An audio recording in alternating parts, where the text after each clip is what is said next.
And welcome. Hi. Hey, welcome. We're live. And thank you so much for waiting for us because we did have to take, I think, 2 weeks off. Meetups, things came up, holidays. So welcome back, everyone. It's so good to see you all. I want to know where everyone is at in their carnivore journeys. Put it in the live chat, put it in the comments. How long have you been carnivore so far? Drop that in the chat. Okay. I see one from Wyoming right here. That's very close. Howdy. Amazing. Okay. All right. So let's first go through the process of submitting questions. And Todd, do you mind?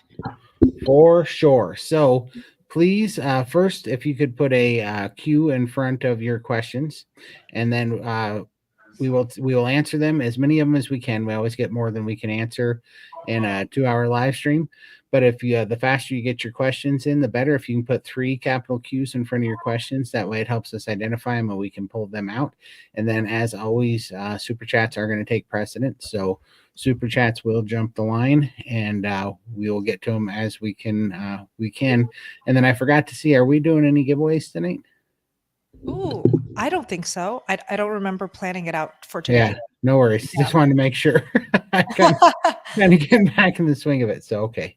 Yes. No worries. And then I keep forgetting, but you guys remind me, and I'm going to put it in here, but I was going to mention Lindy's GoFundMe up front this time, because we're down to the thank you for that. Yeah. If there's anything to open up with, it's this, because Lindy is getting close to her surgery day, and we are together as a community raising a GoFundMe for her so that this can be possible, so that the entire healing process is also going to be smooth, but most importantly, so that the surgery can happen.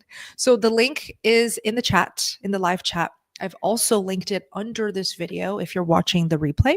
Todd, you want to talk a little bit about it?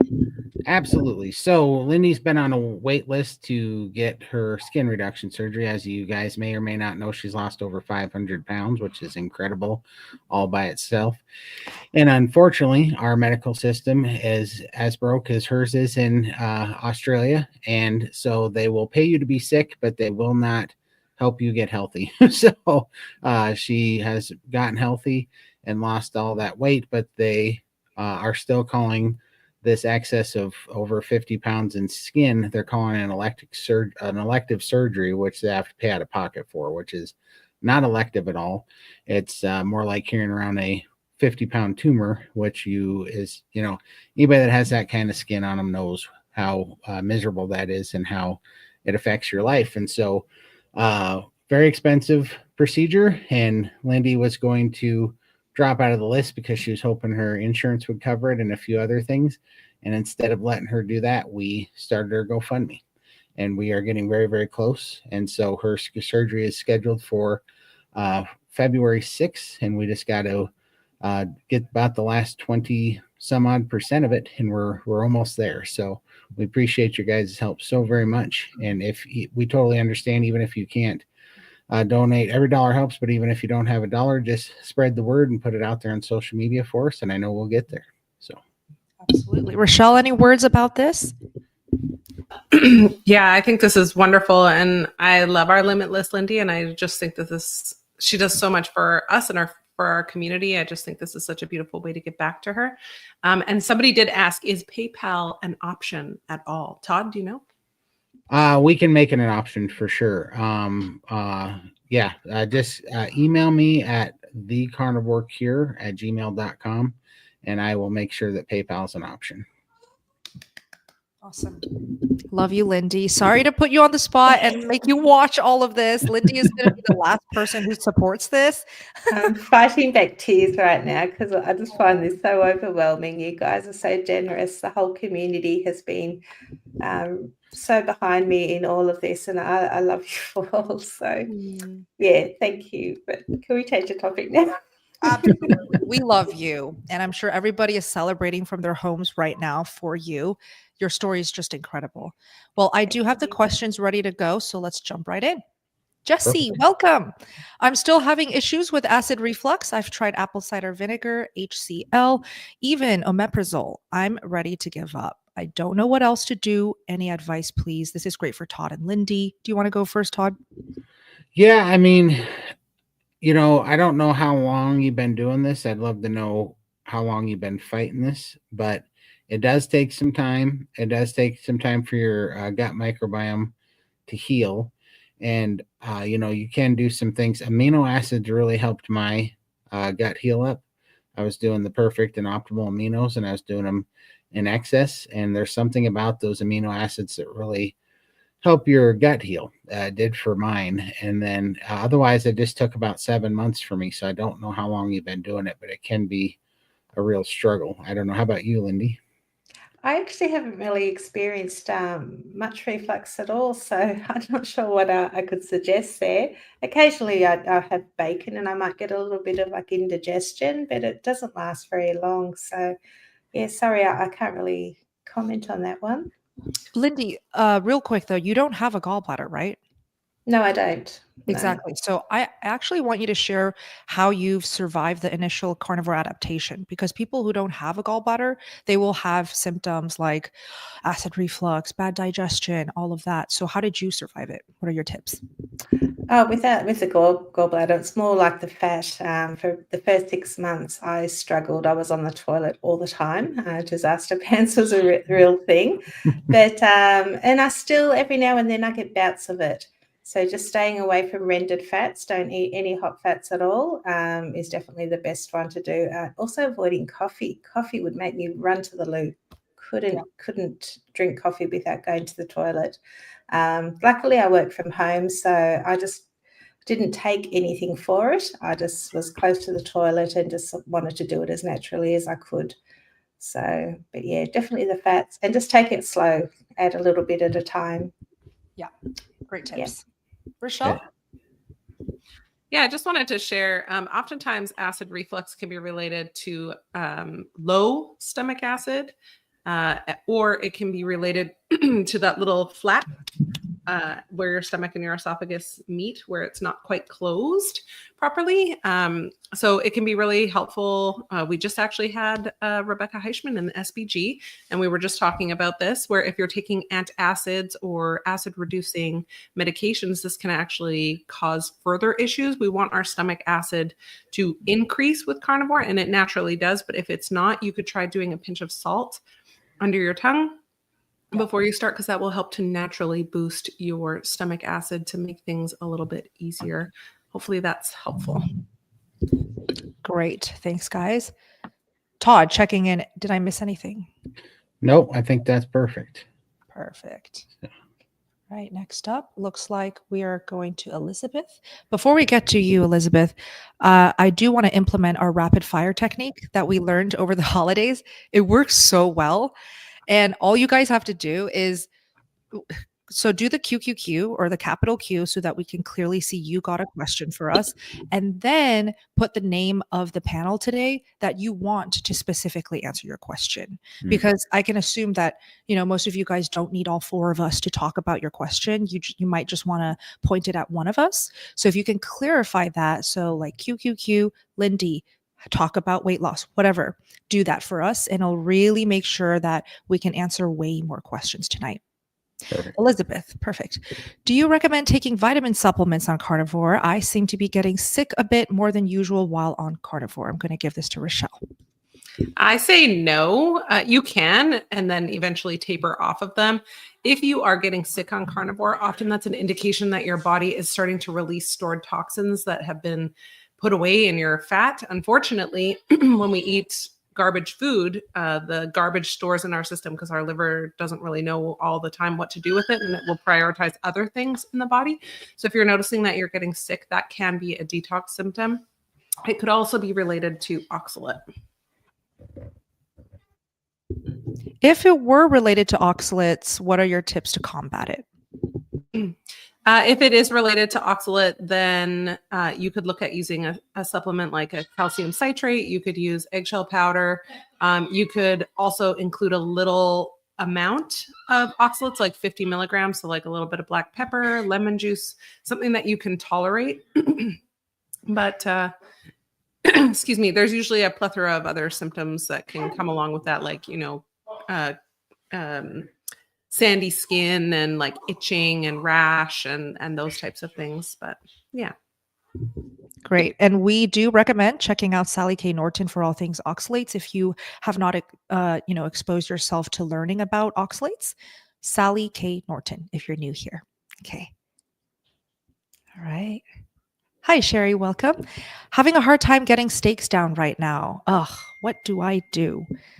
I'm really curious what she means by getting steaks down, like to stay down where you don't throw up and have acid reflux, or something more minimal where you just enjoy it.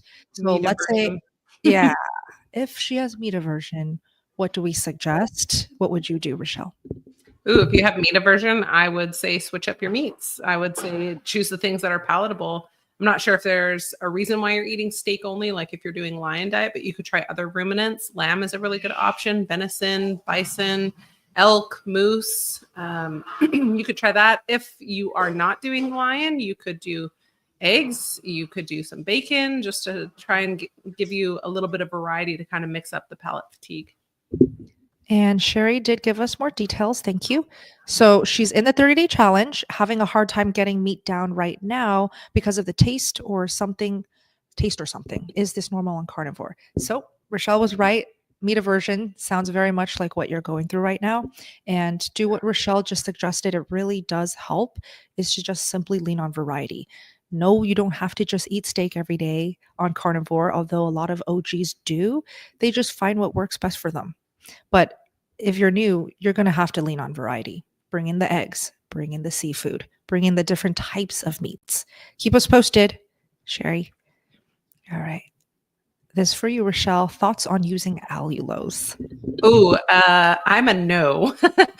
Question for all of you in the chat who may or may not wrestle with sugar and or carb addiction. Are you an abstainer or moderator when it comes to sweets and carbs? I am an abstainer. I have to abstain. Allulose was something that I was using when I first started carnivore because I was told that it was a carnivore-friendly sweetener. Some people in the carnivore space are okay with using it and they advocate for it. Others are not. I am one of those people that it just does not work for me. It keeps all of my cravings alive. It kept my crippling chronic osteoarthritic pain alive. It caused me digestive distress. It just wasn't worth it. When my body was finally primed and fueled and nourished enough to let it go, I did, and I've never looked back. I have no interest in keeping it in. We heard earlier today that it can activate or be used as a GLP-1 activator, but I haven't looked into that enough to know that I believe that fully. Something for you guys to research. And so allulose is animal derived? Is that true? No. Okay. I see. Yeah.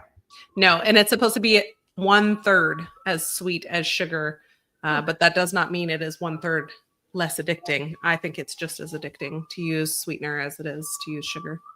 That's right. Todd? Yeah, absolutely. Those sweet tastes are just too much.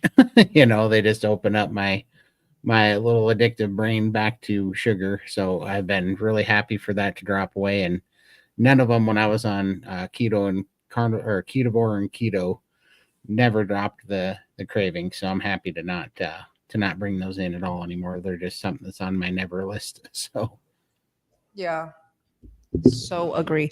I'm seeing a lot of our members here in the live say that you all are abstainers. I see Richelle saying she's a moderator. Lucky you. It is important to understand your habits and what type of person you are when it comes to these foods, these very highly addicting foods. So abstainers tend to just thrive on carnivore because you cut it all out. You have zero temptations. So we love that. We love to see it. Real quick shout out before we get to the questions. Todd, you can take over now. Today is Caleb's birthday. And Caleb is here. Just wanted to give him a shout out. I met him and his family in person. They invited us out to a dinner here in Las Vegas right when we moved over. And they are the best, sweetest carnivore family ever. And Caleb, let us know how old you're turning, but I'm pretty sure it's like 15, right? He's a teenager. And he's thriving on carnivore. So super excited for you. Round of applause. Happy B-Day. that's awesome. Yes. Okay. Hi, Greg. How many eggs with my steak should I have? And how late should I have my dinner? I'll take this. How many eggs does one allow get to eat with steak? Unlimited. I know we all agree here. I was going Okay. to say 54 is my number. So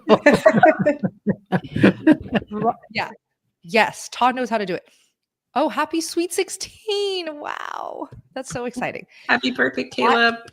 Yeah. So I just ate 12 right before hopping on this live stream. And that was just a snack. That was like a breath. Okay.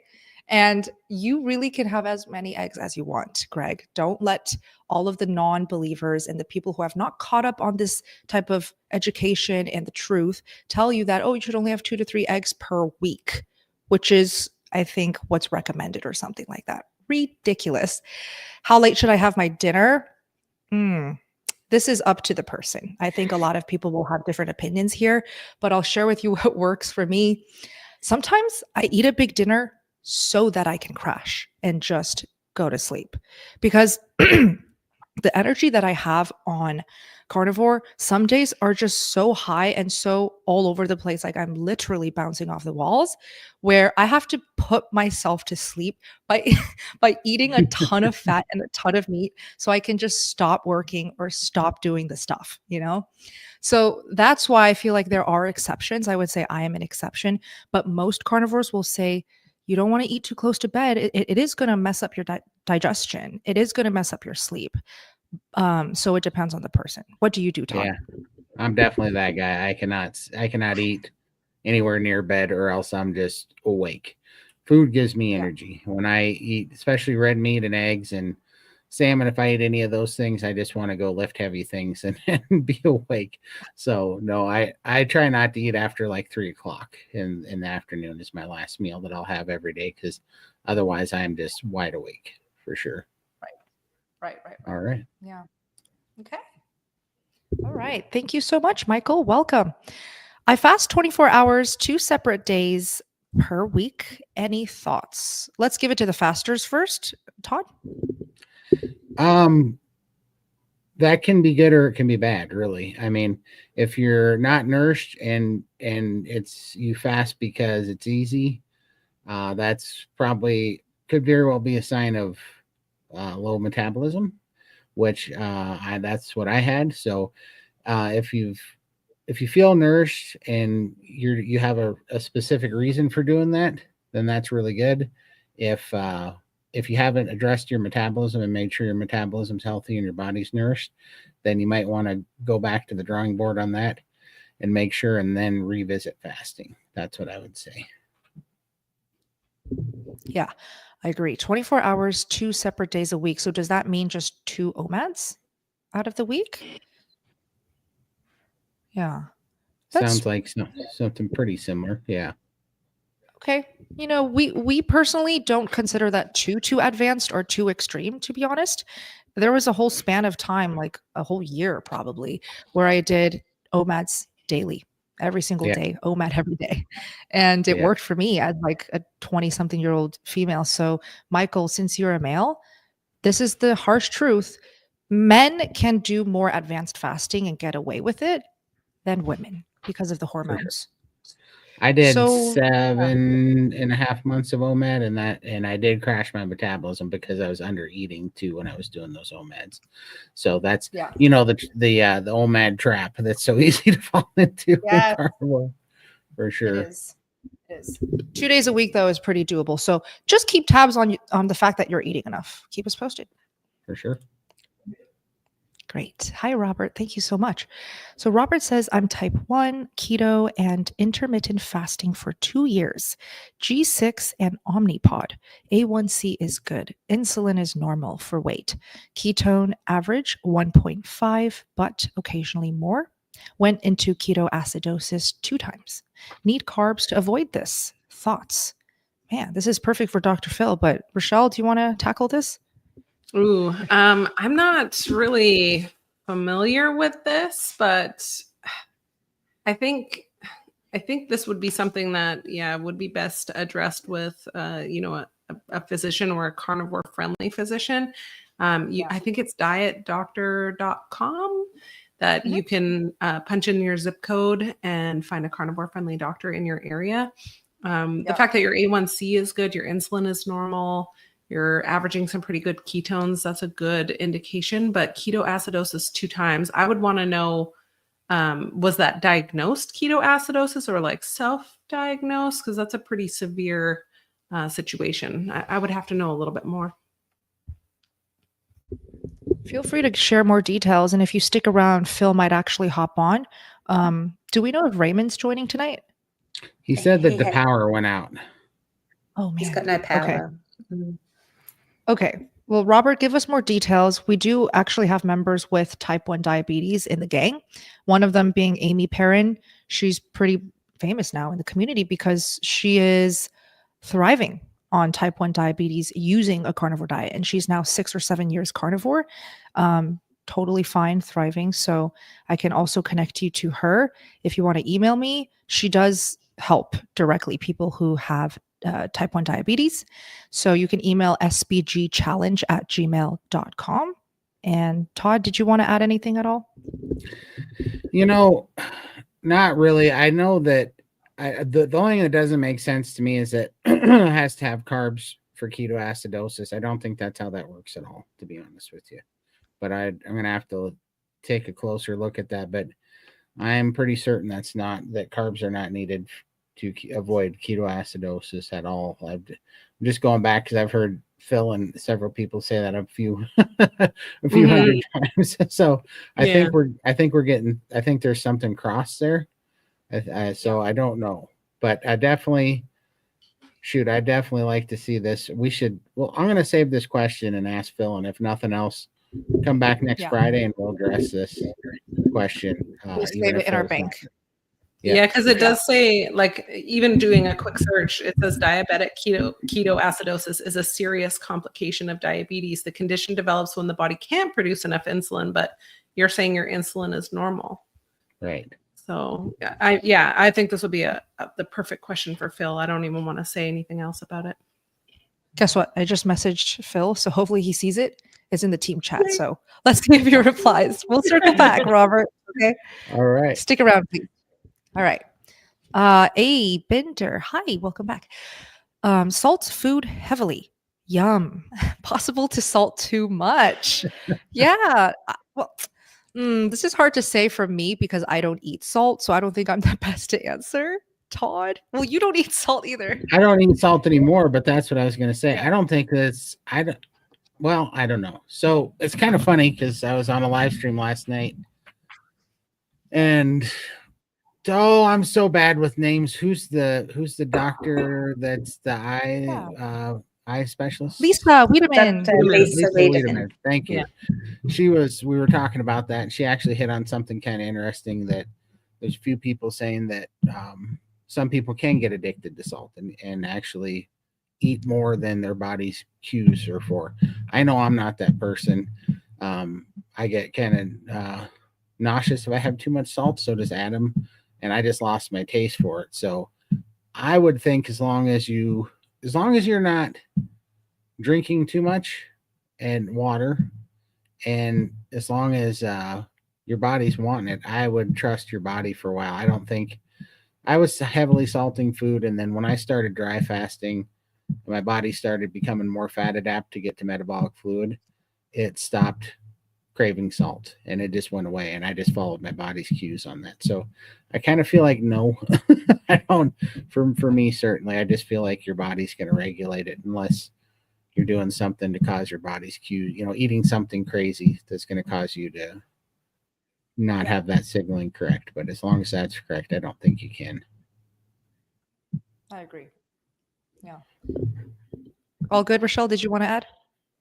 Yeah. Okay. I think the takeaway here, based on Todd's answer, is like, because you said it's so yummy, and it's delicious to you and you feel inclined to, we go by body signals. We go by trusting our body as we go carnivore. And that's just a sign that you need it. So don't feel like there's like a limit or a cap.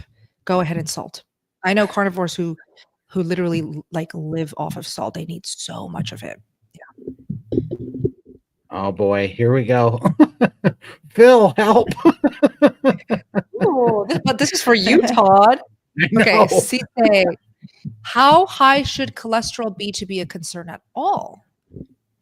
I'm such the wrong guy to answer this because I don't check my cholesterol. I don't give a dang, to be honest with you. I don't care what my cholesterol says. I don't get blood tests anymore. I think it's a waste of money as long as I feel good. I got too many blood tests for too many years that said I needed to take drugs, and that was the answer, and it always made me feel sick. Now I feel great, and I don't care what any of that stuff says. So I'm really bad at it. I know that Phil starts to say that it's serious when you're like, in the high 200s or whatever. But I think other than that, I really don't know. I have no clue what a dangerous level is on that. Right. Cisse, what is your level? I'm guessing you're asking because maybe you know your number and you're just trying to test the waters here. But just to give you context, my total cholesterol is 350. I know carnivores who's in the 400s as well. And that's not a concern. That's not a concern. But what are your Richelle, triglycerides, Bella? What are your triglycerides? Exactly. Okay, my triglycerides are 12. Oh, they were 0 when you did your Ovadia interview, weren't they? No, I think you're confusing 0. it with the CAC scores. Oh, maybe Usually that's what it was. carnivores. Yeah, but HDL is also important to look at, not just the LDL. HDL triglycerides are so much more important. So, let's all share our numbers. If you know it, HDL, LDL, triglycerides, feel free to share that. Shout out here. We've got Brett. Thank you for joining. He's a moderator for us, by the way. Thanks so much. He says $50 donated to the GoFundMe for Lindy. Much love. Thanks, Brett. Thank you, You're Brett. awesome. Yeah. Love you, Brett. Yeah. Happy New Year. He's a great cook too. He is. Makes a great steak. Oh, yes, he is. Okay. All right. Shall we keep going? And here's a good one for you guys. For Richelle. Okay. I Can breastfeeding moms do carnivore diet safely? Talk all you want on this. I'm a breastfeeding mom and I'm doing it safely. I would say if you have not started carnivore and you are breastfeeding, it may not be the best time to start carnivore. You can do like a modified carnivore where you go really, really low carb and lean very heavily on dairy just to keep some carbs in, because a lot of women find going through the fat adaptation portion, it can be really stressful on the body. And there are studies that say it uses up to 50% of your body's energy to produce enough breast milk for your baby. And I don't know how many babies you're breastfeeding. Especially if you're breastfeeding more than one, that can be a big, big draw of energy on the body. And so putting through your body through that kind of stress could potentially lead to a dip in your milk supply, which would not be ideal if breastfeeding long-term is your goal. Me personally, I found anytime I thought my milk supply was getting low, I would just have a glass of raw milk. And it's like, the remedy for low milk is to have a glass of milk. And all of a sudden I'm like, okay, we're good. And I mean, my little sunshine is thriving and doing fantastic. So it's definitely possible to do it. I would just say exercise caution if you haven't started yet and you're looking to start while you're breastfeeding. That's awesome. I highly recommend following Richelle, Real Life Carnivore. Here, let me just take off that question. Do you mind, Todd, so that they can see your handle on the screen? Yep. Perfect. So spelled out Real Life Carnivore, all one handle. She's on all the platforms. She has fantastic content. So follow Richelle. For sure. And here's a perfect question for Steakandbuttergal.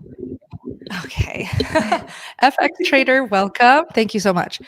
How much butter a day is enough on a carnivore diet? Interesting wording. I love that you're thinking about how much is enough. As much as you crave is really the go-to answer for me, because I recognize that everybody is in a different path, in a different healing journey, in a different spot in their life, maybe on a different journey to different goals. So if you're a female versus if you're a male, I'll tell you right now, if you're a female, you're going to need more fat, therefore need more butter. If you're a male, you can possibly get away with leaner days. You can definitely get away with fasting more. But let's say FX Trader is a female. I would go by firstly how your cravings are for the fat. Does it have to be butter as the designated fat? Absolutely not. You do not have to eat butter like me. You do not have to be a butter gal or a butter guy. You can be a tallow gal or a tallow guy or just a fatty steak gal, steak guy. Okay. Just as long as you're getting in enough fats in your meals, every single meal. Don't chicken out. Don't be afraid to eat the fat, because really you can quicken up your healing and your progress if you actually eat more fat. And the other caveat is if you're having loose stools, bad digestion, maybe some nausea because you're new to carnivore, don't push the fats. Just be a little bit more careful. Eat cold fats versus melted fats. I talk about this all the time, but I see live chat messages tonight. Lots of new members here, live viewers, and they're learning slowly, trying to absorb all of this slowly. You're doing great coming to these live streams, immersing yourself in this amazing community. You guys have really found the answer to everything. Like this is the spot. Okay. This is the diet. Speaking of the answers to everything, do you want to talk about what's going on for the next for World Carnivore Month with Baker and SBG? Heck yeah. Oh, I'd love to. Like, we are doing a World Carnivore Month challenge currently because it is this big month that Dr. Baker started to celebrate his birthday and to celebrate this awesome, awesome lifestyle. And I'm sure if you've been carnivore for more than a couple weeks, you know the power and the effectiveness of this lifestyle. So what this team and what I have recognized is a lot of people come to carnivore but need that little bit of guidance, hand-holding, community, some connection. It really does make a big difference. So if you find yourself a little bit lost in the dark or overwhelmed with all of the amazing free content on YouTube, we've made it simple for you by giving out guides, weekly meal plans, calendars to follow even if you want to do our priming fasting schedule. We make it so fun to like stay motivated because I bring on all the doctors, all of your favorites, Chafee, Kiltz, Baker, and you've got these awesome coaches here, right? Do you want to add, Todd? Yeah, absolutely. Well, it's so fun to see the creator of Carnivore and the creator of Carnivore Month, in SBG and doing this 90-day challenge. It's incredible. So I'm super excited. It's fun to see all the energy with everybody. So excited to see it. So it's going to be an epic next 90 days, and we'd love to see you guys be part of it. So come on over. Absolutely. Join anytime. If you're watching this in 2026 or like a couple months down the line, we're still going to be running the community. It's like a forever thing. Okay. All right. Sure. Here we go. Hi, Caleb. Okay. So Caleb says, hi, Bella. What are your thoughts on Brian Johnson? Do we all know who Brian Johnson is here? Yeah, he's the millionaire biohacker guy. Yeah. I'm sure you've seen the pale guy who's all about like staying alive and biohacking youth and reverse aging, living forever. Does that ring a bell, Richelle? Oh yeah. Now this is the guy that's like 60 something and he apparently looks like he's 30 something and he doesn't get Botox. That guy? Yeah, I think so. Maybe it is. It's him. I'm like, I'm gonna Google this guy while you guys are discussing. It's him.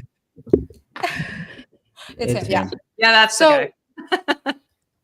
Yeah, Caleb, I think you know my thoughts. I think you know. Wait, but pick me. Okay, go, Todd.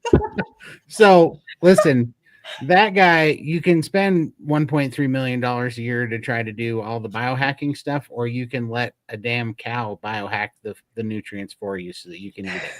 That's all you need. That's what the cow does. That's what 4 stomachs are for. And as soon as that guy started selling a product for his biohacking, I was like, oh, this is all over. This is stupid. He's selling you a supplement. If you're eating the standard American diet, your gut microbiome is not going to break down a stupid supplement anyways. Like, you're not going to have a mitochondria. You're not going to have, you cannot, it's just another damn magic pill. I get so sick of the magic pills and these people selling a magic pill. True. If it was going to come in a powder, these GLP-1s and all this crap, it's just more junk to say, no, we're going to keep you addicted, but here's a magic pill. Make sure you give us all your money so you can have a really expensive magic pea. That's all that keeps happening with these people. So yeah, whatever. That dude's getting blood transfusions with his 18-year-old son's blood. It's like, whatever. It's so stupid. Eat meat. let the damn cow biohack for you. Did you know, Todd, that he's vegan? I know. Oh, see. It's so ridiculous. It's like you can eat a cow or you can spend $1.3 million. It's like a year to make vegetables not make you sick and get blood transfusions from your son. It's like, well, whatever. Thank you for being real. Well said. Those are my thoughts too. Like, seriously, I couldn't have said it better. But yeah, the moment I found out he was vegan, I was just like, okay, yeah, that's about all I need to know. It's like, great. You figured out what a ruminant animal has been doing for the last 3.5 million years with nutrients. Is crazy. Yeah. Oh, here we go. I'll put that in there again. Yay. Okay, let's recap here for those who joined. The GoFund is right under the video. I always make sure to link it. So if you just click on the description box, the Friday Night Live title, click on that, and then it'll open up the link to the GoFundMe. Okay, so I'll make sure to put it right at the top right now. And then for those in the live chat, we'll drop it in there again if you guys don't mind. That's awesome. Okay. All right, there we go. All right, Cody. Welcome. Any tips for sugar withdrawal? Okay, sugar withdrawal. Eat more fat. I know I sound like a broken record. Okay, eat more fat is a really, really good one, an effective one. Just eat more in general. Oh, I really like what Dr. Baker said when he came the other night. He said, if you fail to prepare, you fail to succeed. Right? So that really goes to show the preparation is absolutely the key and what most carnivores actually miss. And I see this all the time. I've been in this community being a part of this awesome tribe for 6 years, and I know the sugar withdrawals and the sugar cravings are one of the most difficult battles to win. So you stay prepared. What does it mean to stay prepared, Todd? Well, for me, it's building a new environment. I love what Gary Taub says. He said, we don't have an eating problem. We have, or a lack of willpower problem. We have an environmental problem. Our food environment's changed, everything that we're surrounded by. And I took that to heart when I was doing it. And so I made a micro environment around me of carnivore foods. That was the path of least resistance. I had to make the food, carnivore food, easier to get to than to DoorDash a pizza. Like, I had to be able to make the food, eat the food quicker, but I will also say congratulations, because if you're going through sugar withdrawals, the next step is sugar recovery, of getting off, not being a sugar addict anymore. And that's the good news. That the withdrawals aren't fun, but they don't last forever. In fact, they don't last that long. You got to eat through the cravings and eat through the withdrawals. But on the other side of that is the most freedom I've ever experienced in my life. So you are so close. So just hang in there, be prepared, eat your way through. Just make sure that, you don't, make sure that you at least have to earn it. If you think you're going to break down, stuff yourself with beef or bacon or eggs or whatever, and see what it's like in an hour. You can at least kick that craving down the road for an hour at a time and make sure you stuff yourself. And that's what I did. And I always found myself able to fight another day, so until I was free. So, but it's worth it what you're fighting for sure. Awesome. Well said. Welcome, Karen. I've been carnivore for about 6 months. I've lost 30 pounds. That's awesome. Congrats. And I feel great. I get arguments against carnivores from people who suffer from diverticulitis.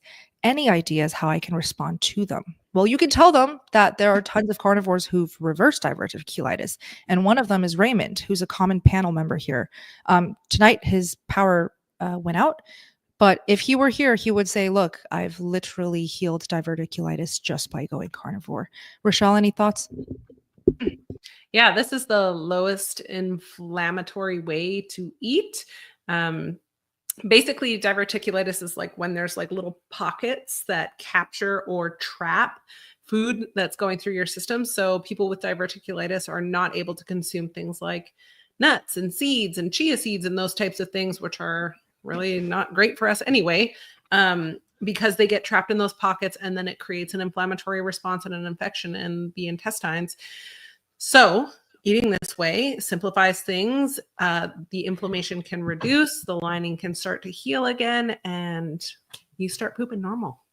I mean, let's just mention that if you're having trouble pooping on carnivore, because I see a lot of questions in the chat about it. Yeah, definitely. This is the way to go. Can we ask the question for the carnivores here? How often do you poop? Are you a daily pooper, a weekly pooper? I'm a daily pooper, sometimes twice still. I'm a weekly. Yeah. Once a week here. Yeah, once a week. Yeah, once every 3 days. Wow. It's just very different. Diversity. Yeah. Yeah. I always find it more fascinating when there's daily poopers on carnivore, you know? So you must have some really efficient digestion going on. Either that or my body's not digesting. I don't know. Could be that. It looks digested, but I don't know. I'm actually curious. Has your poop frequency changed before pregnancy and now as a mama? No, I would say it's the same. Like when I first started carnivore, I went through that six months of diarrhea, which was just, I don't miss that. Right. But it was still better than being chronically constipated, because I would go back and forth between diarrhea and constipation. And I would have the constipation, and then I would take so much magnesium that I would give myself diarrhea, because I was like, I just couldn't, like, I was just so ballooned out. Yeah. But now it's like balanced out where like I can go, and as long as I'm not, being a glutton on cheese and under eating fat, I can totally have a normal bowel movement once a day, and I feel great. Love that. Yeah. I see the diversity in the live chat right now. I'm seeing after every meal. Wow. Wow. 2 to 3 times a week. This is so fascinating. Like, this just goes to show that used to be me when I ate salad. And that was not digested when it came out. No. Yeah. Sure. Yeah. After every meal is Taco Bell numbers.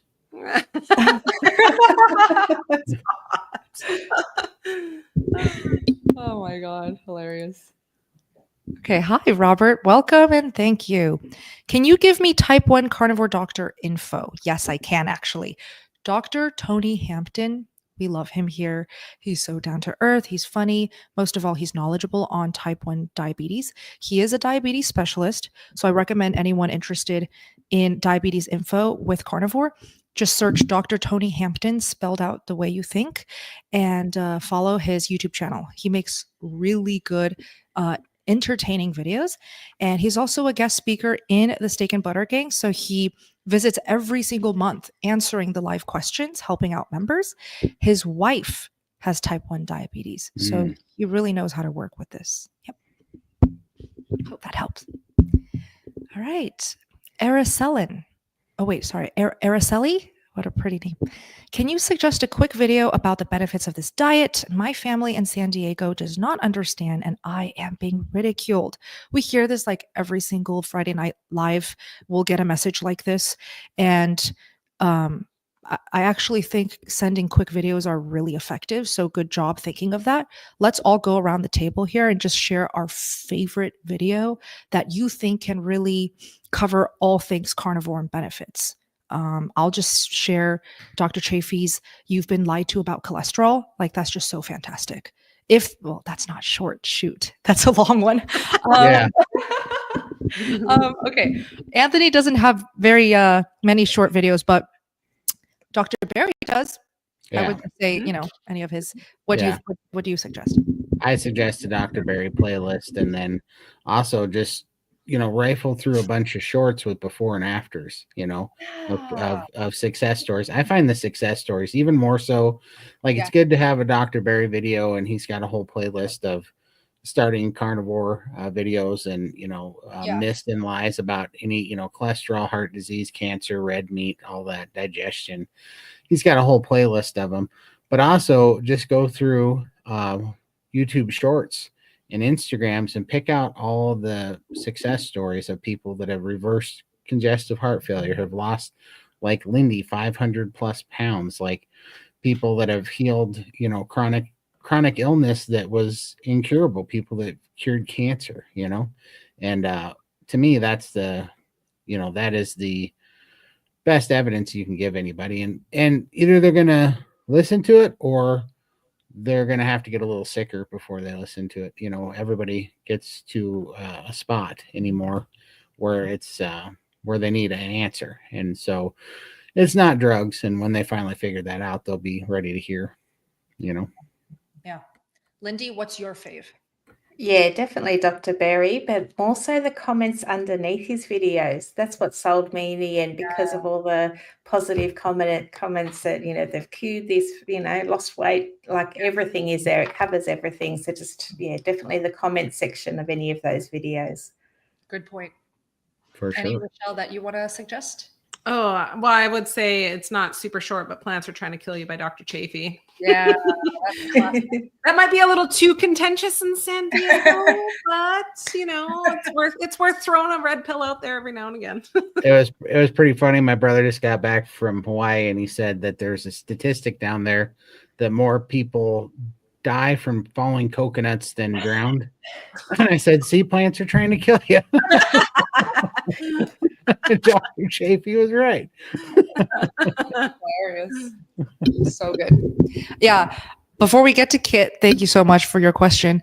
I just want to give a shout out to the community, because what Lindy said right there, it plucked a string in me, because I don't think I would be as successful and 6 years in with no big issues with carnivore if it were not for this amazing community. And I'm talking about the entire online community.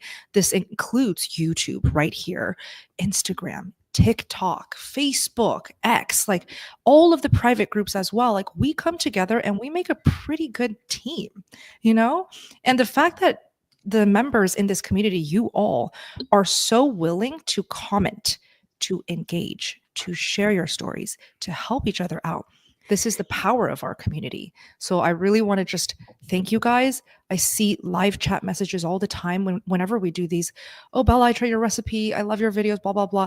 You're the reason why I keep posting, because when I don't look at all of your positivity, 99% is so much hate and judgment and trying to knock me down and trying to tell me that I'm a danger to society. I get it every hour, right? And so I choose not to focus on those things, because I have so much positive stuff to focus on, and that's the community and the people that are just starting. So I love you guys. Thank you. You're the best.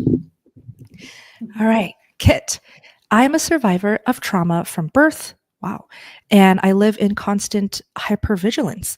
My health has improved in many ways, but in 19 months, I've only lost 15 pounds. Stress is a sabotager to weight loss, correct? Fantastic question. And wow, you're such a warrior. Congrats on everything. Todd, you want to talk about stress? You know this firsthand. Yeah, I mean, it's rough, and I have no idea what you're going through, but all I can tell you is that for me, Dr. Jordan Peterson was super helpful for that stuff, and exposure therapy, just hitting head on the things that make you nervous, right? The only way around is through, and I find that the animal fats completely help with the mental health aspect, but two, the more your mental health heals, the more strength you have. When you're sick and wore down, it's really hard to hit things head on. It's really hard to take on hard things that stress you out and cause anxiety. But as you're healing, you will get a little bit more strength. And then those things that make you anxious, I just find that I got to hit them head on, and I got to get them off my plate. And the more that I do that, and for me, that's also a spiritual walk. I just have to put it in God's hand, hit it straight on, and just know that I was built to take on these things, and that I come through the other side. And every time I do that, I have a new strength where these things don't faze me anymore. So I don't know. That was a 9-year walk for me. That took 9 years to get to here. So just take it on a little bit at a time, and you can get there. You really can. Now, Kit, you're in luck because we have a trauma expert here as well. So thanks for sharing that, Todd. Richelle, you have to share your thoughts too. Oh, I would love to. So I relate, not trauma from birth, but trauma from a very, very young age. And I lived in that hypervigilance state. So I see you. I'm with you. My heart is aching for you because it's so difficult to feel like you can engage normally in society, in community, even in your own family, your own home, because you just never feel safe. You always feel like you're beside yourself or outside of yourself. You never just feel centered and at peace. Some of what Todd said really is true for me as well. You know, coming to faith was a really big part of me getting out of that state of hypervigilance. But prior to that, it was nervous system regulation. So working on my vagus nerve, working on vagal tone, processing the trauma. And there are different ways to do that. Talk therapy doesn't work for everybody. Some people actually have to walk through it with somebody in order to work through it and understand what happened, and to be able to process it. And I'm not saying that's the only way to do it. You don't have to relive the trauma. I mean, if you have ever experienced PTSD where you get a flashback and you're in those moments and you're frozen there, you know what that trauma was like. You remember it. It's like it just happened to you 10 seconds ago. But I would say nervous system regulation would be of top priority. And what you're doing with carnivore is going to support your nervous system to bring balance and harmony back to your body. If your body is constantly in that hypervigilance, obviously that's going to elevate your cortisol. That's going to elevate your stress state. You're kind of going to be like shaking all the time. Maybe not outwardly, but inwardly. It's like this trembling little person. And so really supporting your body physically with nourishment, reminding yourself, like gently, squeezing your arms and being like, I am safe. I am safe. I am safe. Reminding yourself that you are, if you're a person of faith, going to the Lord in prayer, getting in the word, those things can all be very, very helpful. The last thing I would say would be to get professional support. I'm not saying you have to work with me per se, but like find someone who understands trauma, understands how to work with it, and understands you and your needs, and be willing to express those needs. I think that can be the hardest part about surviving trauma is acknowledging that we still have needs. And the need is, being loved through that and feeling like we're able to be loved through that and be seen through that. It's a very vulnerable process. It takes a lot of courage, but I do believe that you have it in you, and we are definitely here for you. So please keep us posted. I'm so glad you said that. That's so beautiful. Kit, we're rooting for you, and do come back to these live streams. We really want to know how you're doing week to week, okay? Sending love. I just want to feature this real quick because hi, Caroline. No worries. No worries. I got it. So Caroline, I met in Adelaide, Australia. So I recently went for this super awesome carnivore collective event, and I got to share my story. I got to meet all of my favorite carnivores, and especially the carnivore community. So Caroline was one of them. And I just want to say, I love you. My favorite memories since going carnivore is the conversations and the moments that I get to share with the members. I'm telling you, it is addicting. It is my new addiction. F sugar. I'm addicted to meeting you.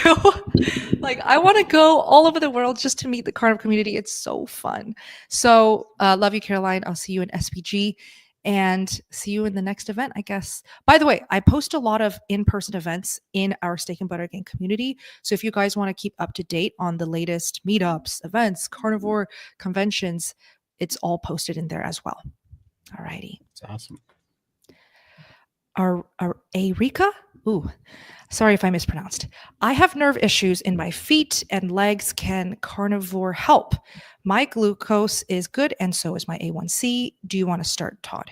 Yeah, for sure. I'd love to know if you have any swelling or like lymphedema or edema in your legs. But yeah, I had massive nerve issues in my legs for a long time and in my feet, and it definitely healed up when I got some of the fluid off. I mean, when I got a lot of the fluid off my legs, that helped a ton. When I started the Wim Hof breathing, that helped a ton. When I started getting my feet raised up, over my heart. That helped a ton. The shake plate helped a ton, but it's only increased, and I've gotten all my nerve function back in my legs, which I couldn't believe that came back, because I had massive lymphatic issues in my legs. But it definitely can, and it can repair neuropathy, and it can remyelinate the nerves, and so it's quite amazing. Plus, it's really good at healing circulation and blood flow. So yeah, I think it absolutely can. It's been my experience, and it only took it was 80% healed in the first 7 months even. Wow. And then yeah, so it can come back very, very quick. So I would definitely say yes. I do think that it can come back. How about you, Lindy? Yeah, I've had neuropathy in my left foot for years, and I've only just got a touch now. Like, I couldn't feel my toes at all. And now I have feeling there, and it's just like a little spot under my foot that I feel very numb, like a pins and needle type thing. But apart from that, the rest is gone. I can feel my toes again.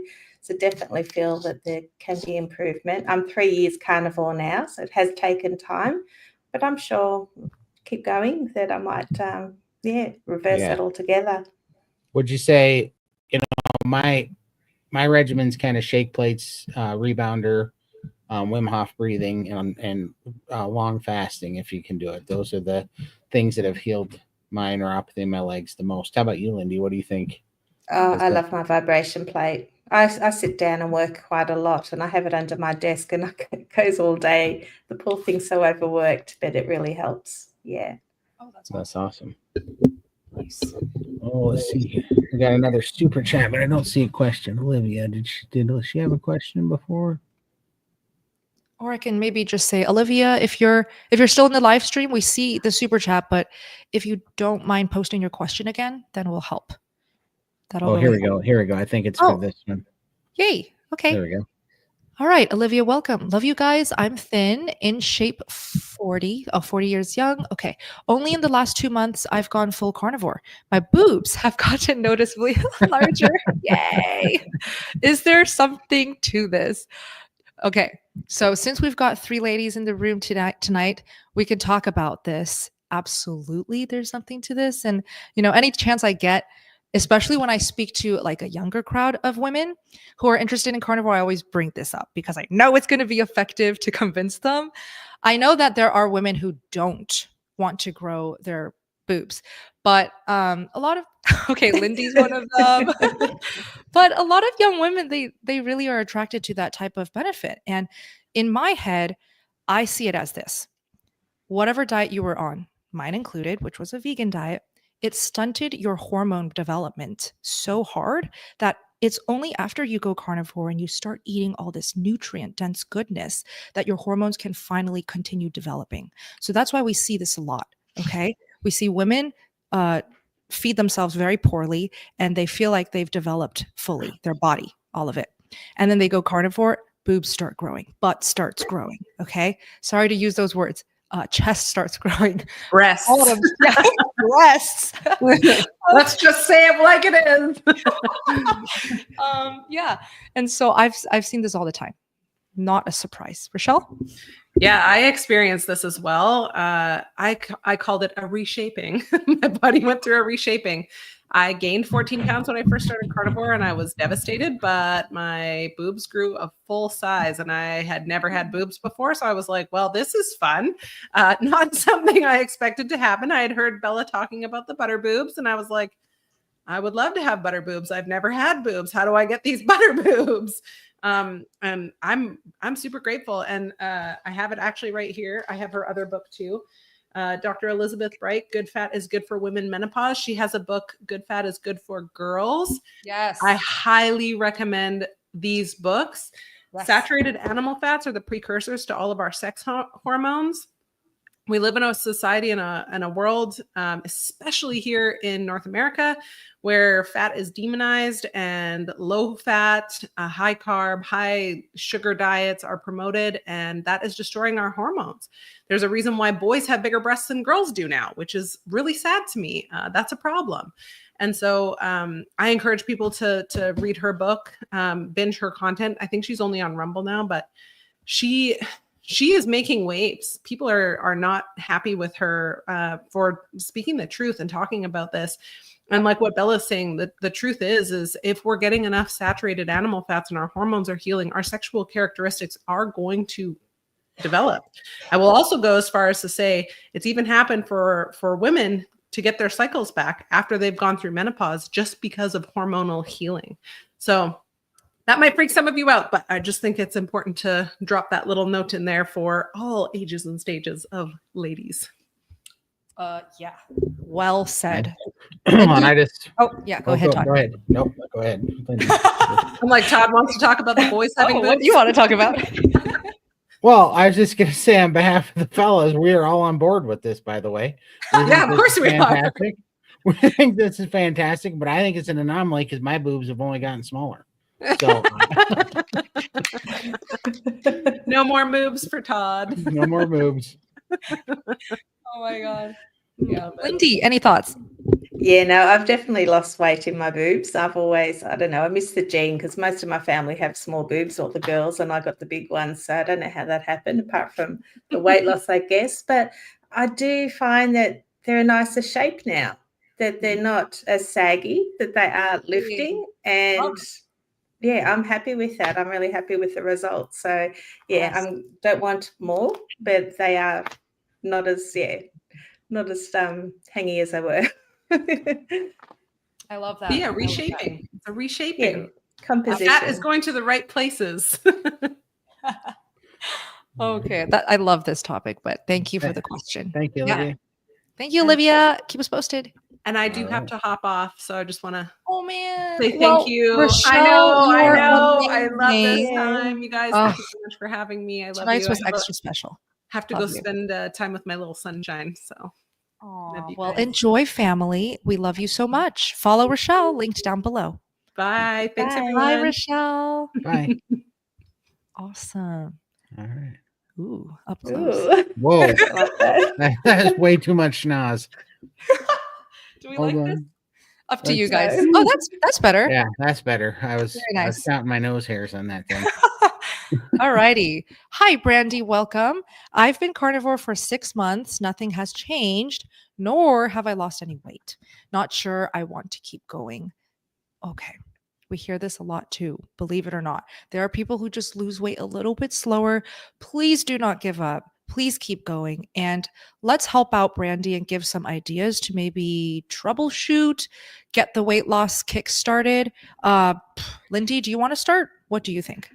Yeah, I was stressing about the numbers for such a long time, and that stress isn't good for you. So definitely try to let go of those numbers and just go get into the carnivore and eating that way, and just let go of some of that stress, some of the expectations, because you set yourself up for failure. You're talking about leaving because you're not losing the weight, but what other benefits are you getting? You know, try and focus on those more and join a community, definitely, to talk to other people, see what their tips are, and just, I mean, this is the diet to cure everything, or not cure, but to make you feel awesome, optimize your health. And that's what we're all here for, to optimize our health for the future. You know, like for me, I don't want to be old, 70, 80 years old in a nursing home with somebody wiping my bottom because I can't do it. I want to be healthy, sitting on the floor with my grandkids. That's my goal. And if I'm a little bit, you know, not at my ideal weight, I don't care. As long as I can get on that floor and play with my grandkids, that's my why, my direction. And maybe, yeah, just everyone's different. Like, I am never going to look like Bella, and I accept that. But I have to love myself for who I am, loose skin and everything. As long as I can do what I want to do, get on with my life, I just have to refocus and not be too hard on myself, because it's easily to get yourself into a dither and then just say, oh, this is not working. I'm not going to ever be what I want to be. And that stress is no good. So that's my advice. Beautiful. That's amazing. I mean, thank you for keeping it real, Lindy. Sometimes it's just resetting our reality and getting real with expectations here. Todd? Yeah, it's just, here's the thing. There's so many things that it could be too, but 6 months is not all that long. I'm just going to speak for myself, but I used to, when I was going about things at 6 months at a time, it's because I was trying diets, and diets were temporary because they weren't sustainable. None of them were, because they're always based on restriction. And so you were basically restricting and punishing yourself in a matter of ways to try to trade that misery and whatever white knuckled for some sort of trade off in health. And it was never a plan to stay that way. And I had to stop looking at things that way because, one, carnivore takes away the addictive part of the disordered eating. And so it's very sustainable. And so my question is, maybe you need to be in a community so that the community can help you figure out a plan that works for you. But also, two, what else are you going to do? Because you came to carnivore because you have problems. Those problems arose from a certain way of eating your whole life that got you to where you're at. And I'm speaking to myself. I'm not picking you out of a crowd here. It's just that in 39 years, I got myself very sick by eating a diet.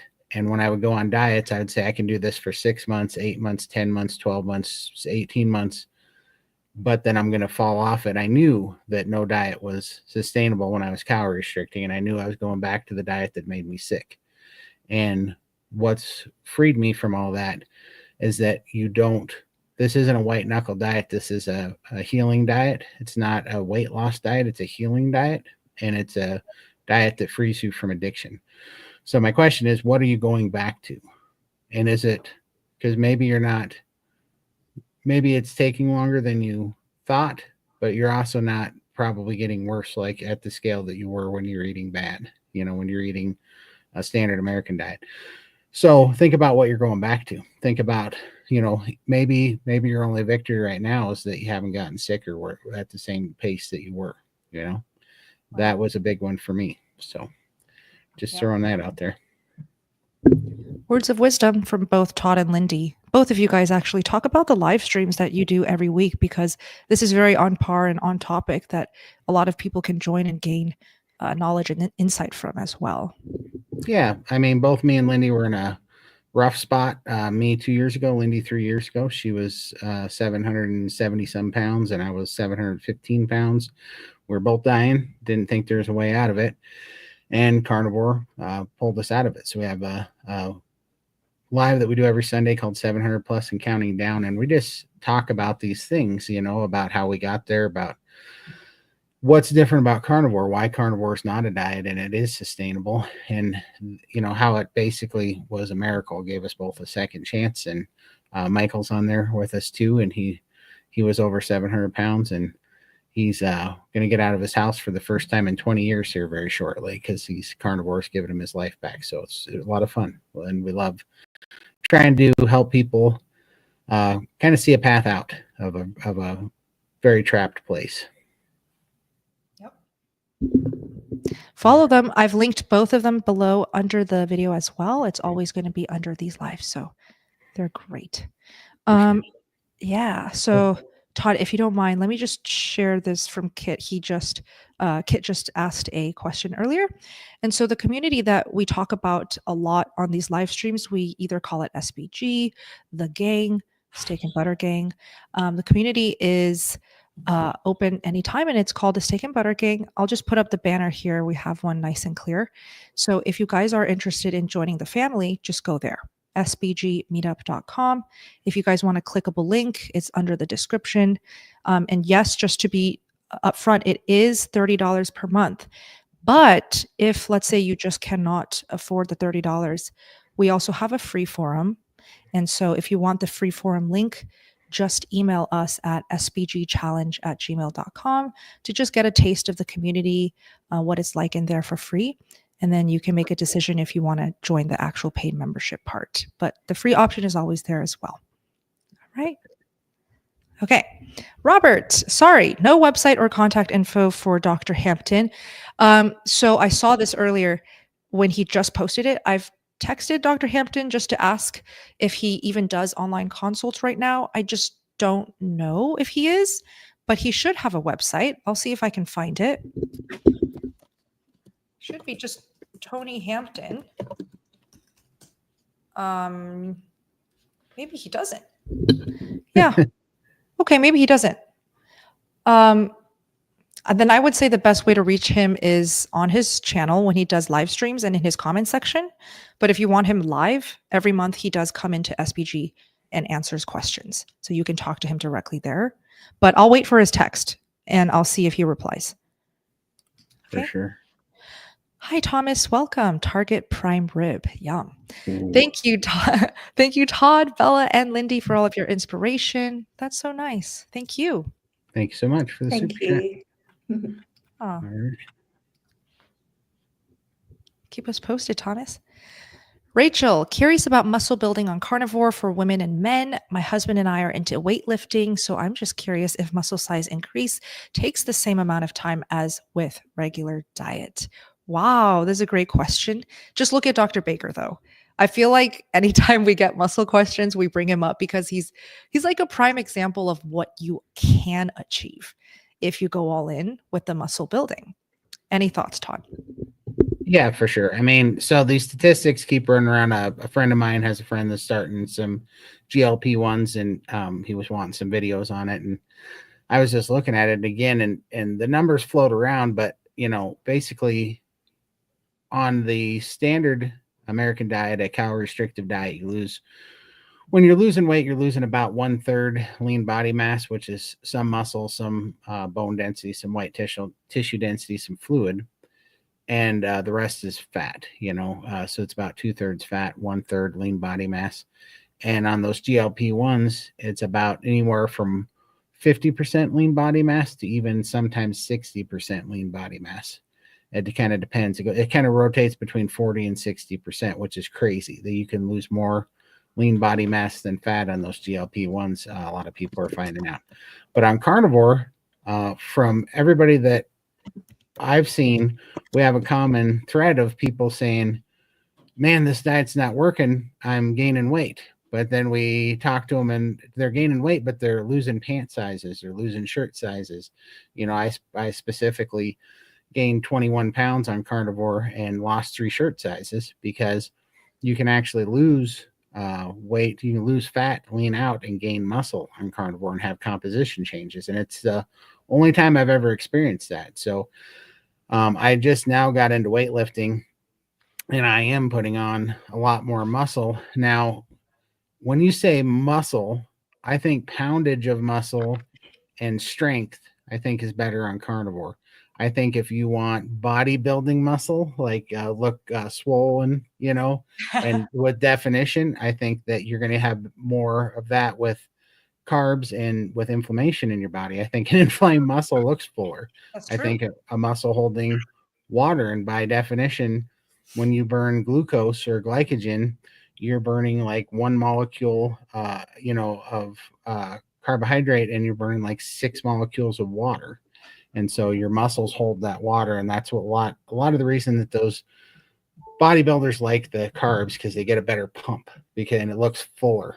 But as far as strength, I mean, Dr. Baker's pushing 60 and he's just like a walking glute out there. Like that dude's sitting there. I was watching him do like these clean and jerk and jumping up on this platform with a 207-pound kettlebell like it was nothing. I mean, the guy is just crazy. He's all natural. It's just crazy. So I would say try it for yourself, and at the very least be 90% carnivore, and then just add just biohack it and just add some carbs right before your workout and then burn them off in your workout, and you'll get the pump and you can play with it. But I don't see anybody having any trouble getting pretty fit, and the bulk and lean part, the bulk and cut is a lot easier and a lot more effective on carnivore. Well said. And I do see like live chats saying, well, Dr. Baker is an exception. He's genetically just different. Maybe, but that's true for people on carbs too, right? It's people on, I mean, look, you look out there at people that are on the standard American diet, and even the weightlifters and stuff, they're on standard American diet. The only real set aside difference is the people that are taking steroids, you know? So, I mean, there's not a huge difference between, you know, people that are natty on carbs and people who are natty on carnivore. There's not a huge difference. And in fact, I've been eating a whole lot of eggs to boost my DHEA testosterone just for that reason. And it works pretty good. You're not going to find DHEA in a bunch of bananas. You know, you're going to get that out of animal products. Amazing. Yeah, and just a little personal experience with trying out building muscle, which is something I very recently started doing after, I want to say, 5.5 years of just focusing on healing and reversing the damage of veganism. So when I felt ready to actually build muscle, I will tell you that it was incredibly empowering, but also easy. Like, I didn't feel like I was killing myself whatsoever. And I will tell you, the few weeks where I was serious about it, and to be honest, I've stopped because I got busy. But when I was serious about it, and I'll definitely go back to it, I saw muscle coming out of places in my body I never, ever saw in my whole entire life, ever. And it was just through doable weightlifting workouts. I was not killing myself. So just through personal experience, you eat this way, you get fat adapted, you get situated, things become simple and doable and just effortless, including muscle building. Just don't overdo it. Don't overdo it. That's my problem is I started feeling good, so I started taking off too big of pieces, and I keep tweaking stuff. But so pace yourself, because when you're eating carnivore, it makes you want to lift heavy things and throw them around. So I've been having to pace myself for sure. Best advice with exercise is absolutely pace yourself. Yep. Hi, Dee Dee. Good to see you here. What are symptoms of insulin resistance or metabolic resistance, and how do you know if you're getting better? So I actually learned a lot of this from Phil, our team member here, Dr. Phil Smith. He talks a lot about this because he himself reversed it in his own body. And so the first thing he'll bring up is you should look at the circumference of your waist, specifically right around that belly button.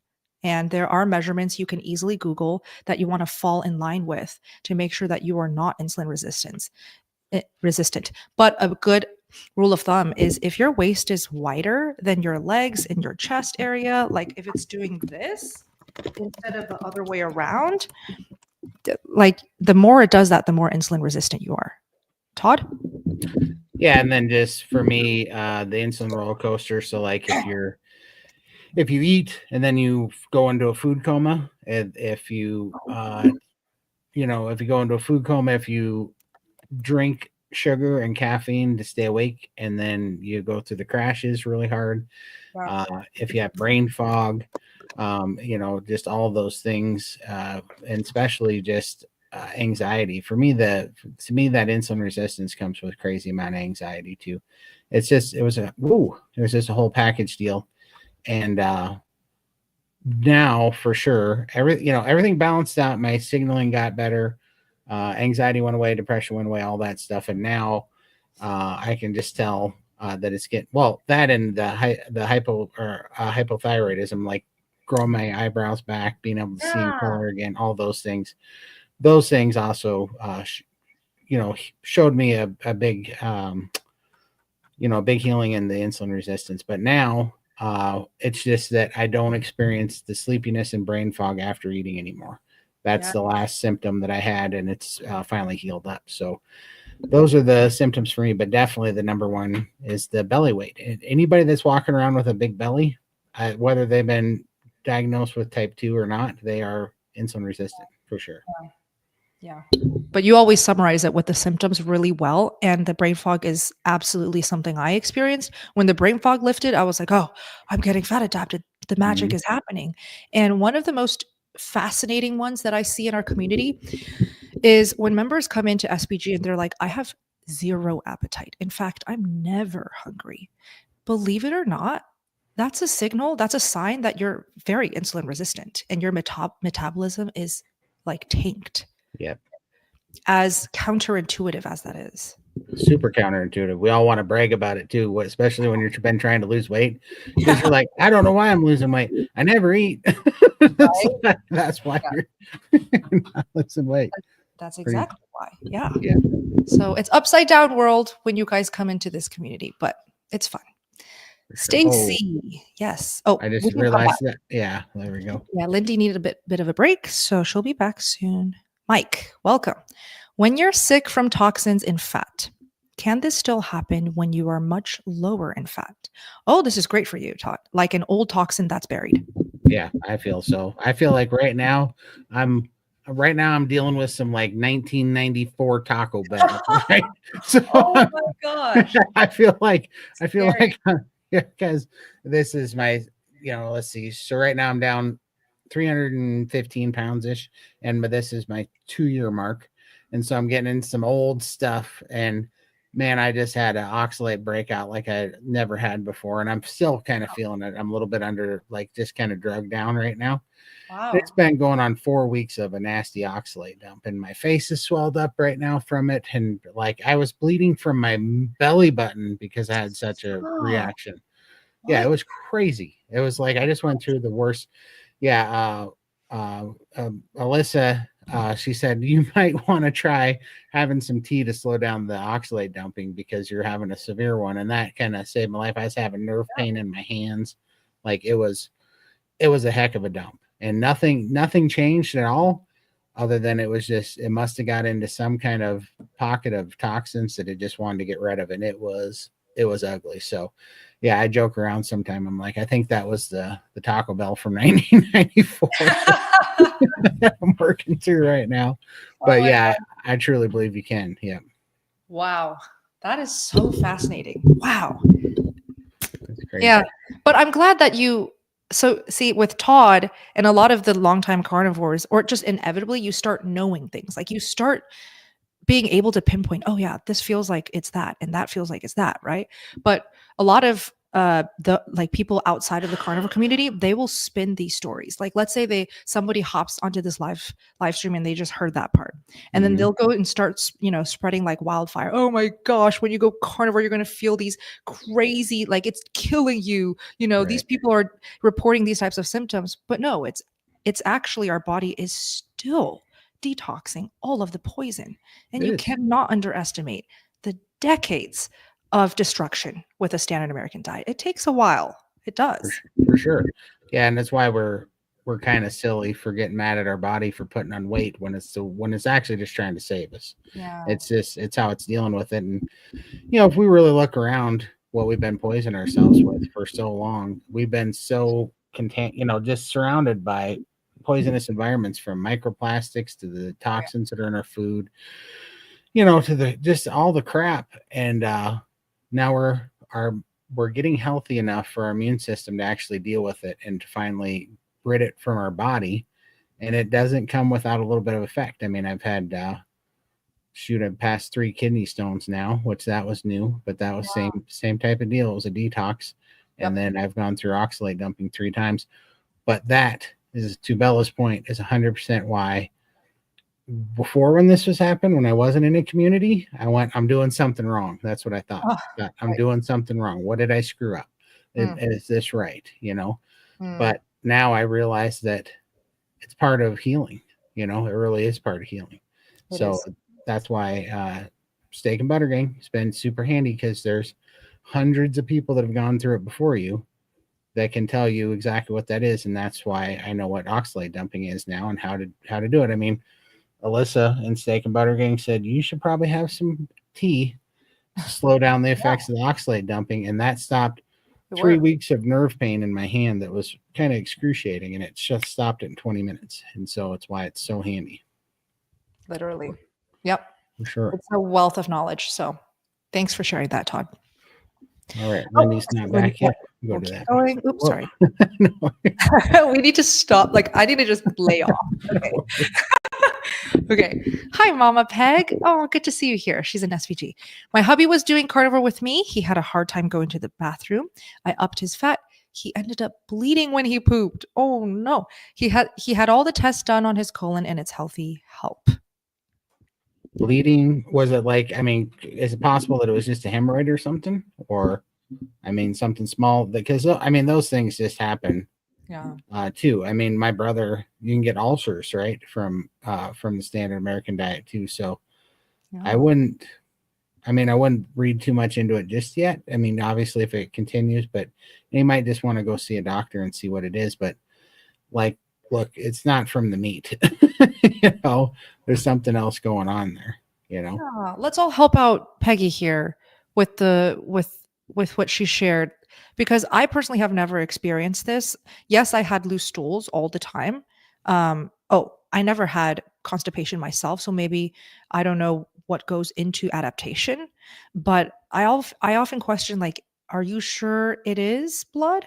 And also, of course, if there's pain and there's actually he feels like there's something off, we all love to say, like, yes, we could heal ourselves, like F the doctors and all that. But if there's pain, then you should definitely seek medical advice and help. For sure. Oh, I They think said his rear looked picture perfect. yeah. Okay. Yeah.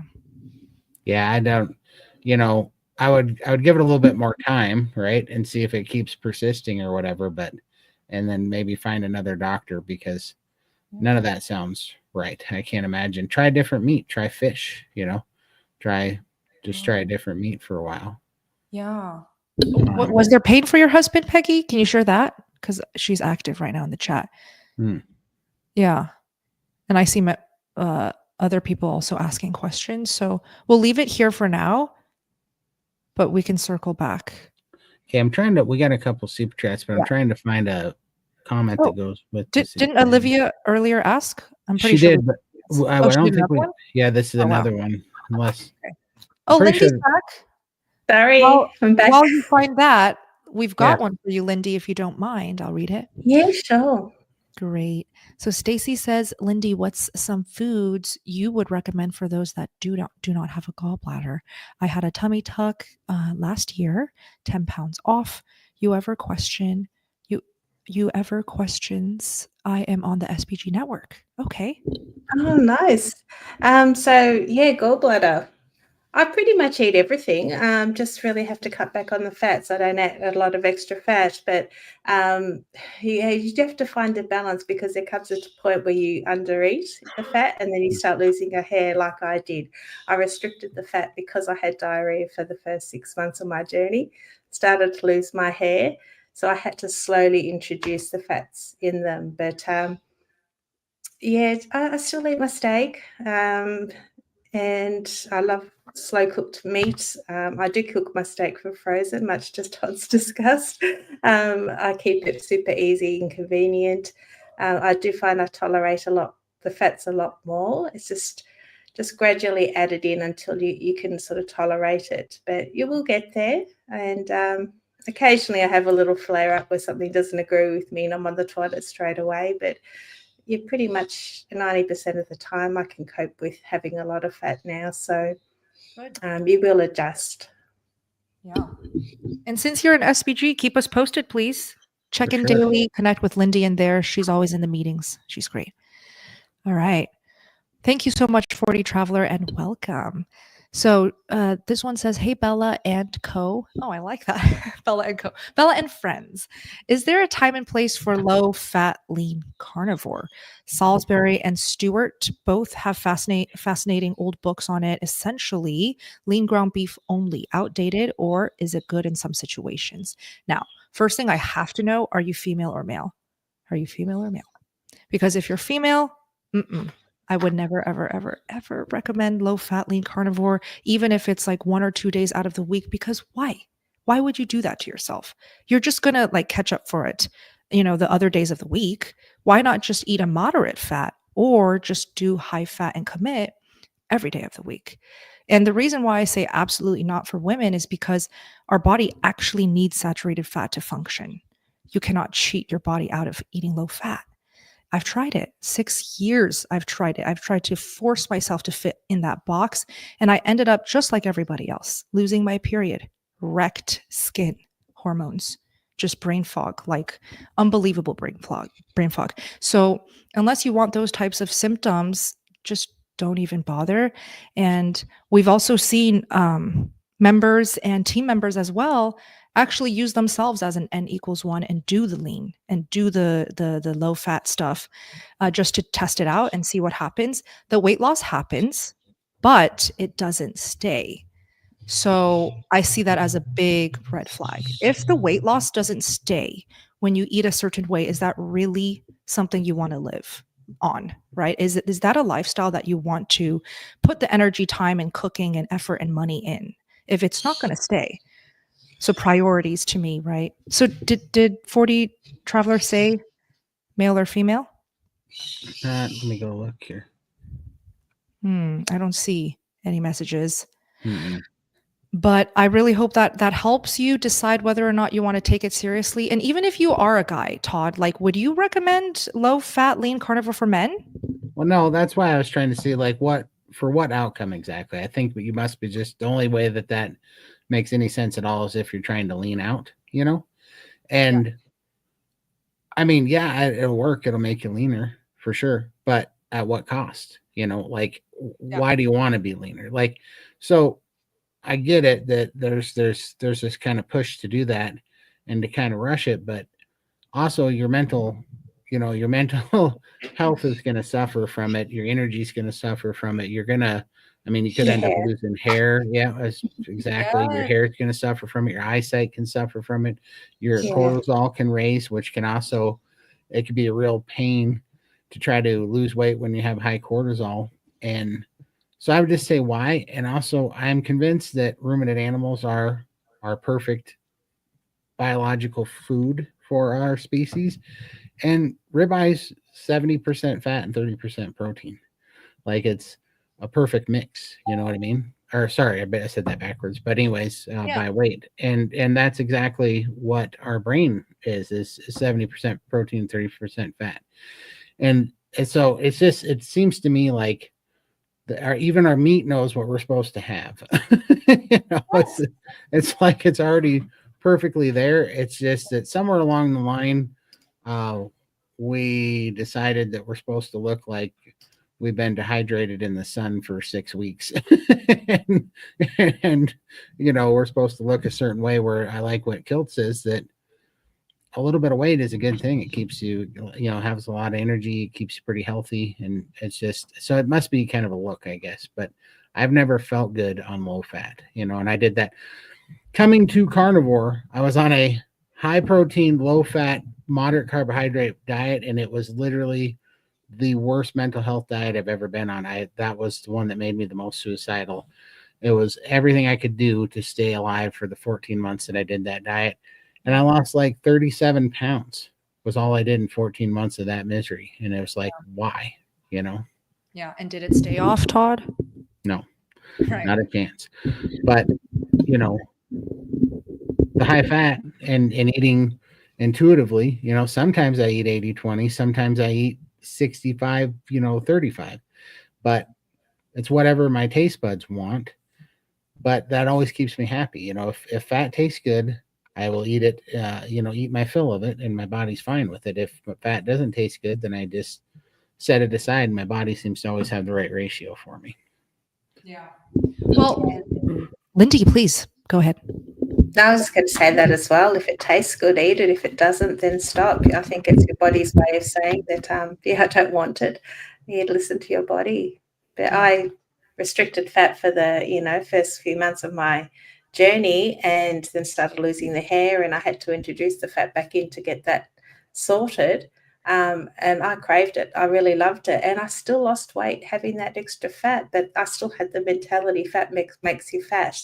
And that's why I was restricting it. And I still, to this day, that thought always comes back into my head. I need to stop having the fat. And then the cravings set in again, and the hair loss starts again. So then I have to reintroduce it, and then the scalp starts to drop. It really messes with your head. So listen to your body if you can.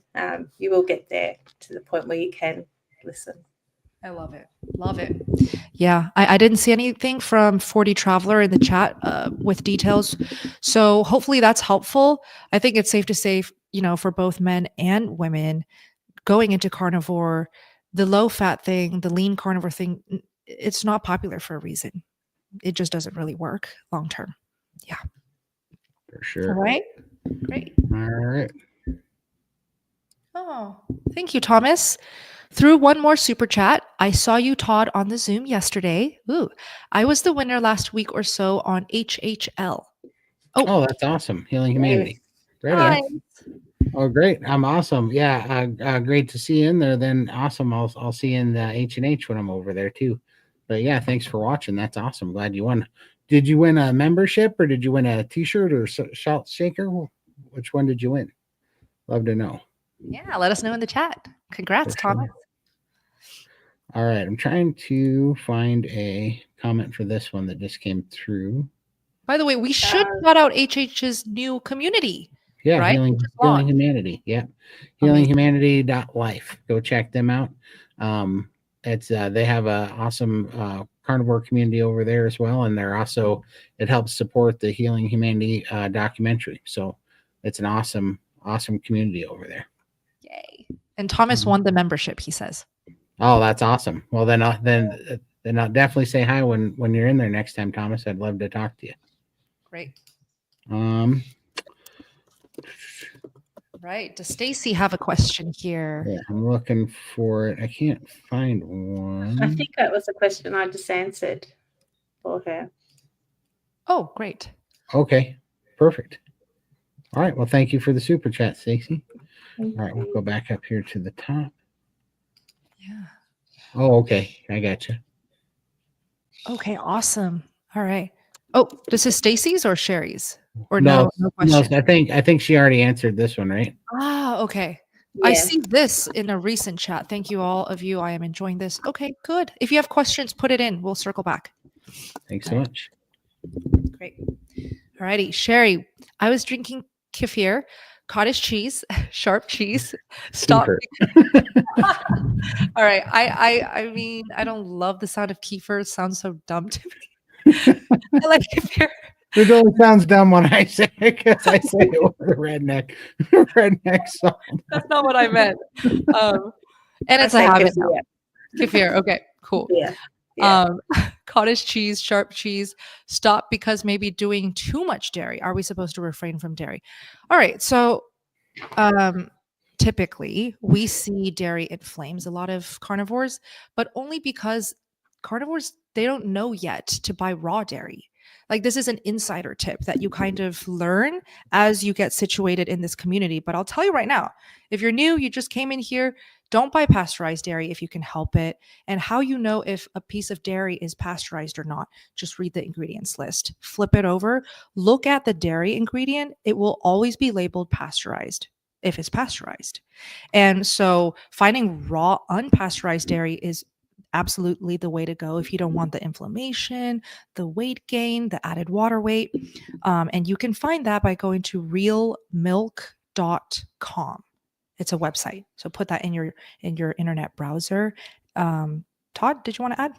I had some. That was the raw kefir I had at your place was the first I'd ever had, and it was delicious. I could get on board with that because my favorite dairy is sour cream, and I only get to have it once a year. And it was like drinking sour cream. I was like, "Oh, this is awesome."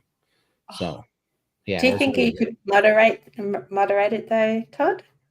No, I think I'd be the biggest kefir drinking steer you ever seen. Yeah, It would actually be his water. yeah, that's what I'm scared of. But luckily, I can't get it here or the raw version anyway, so I don't.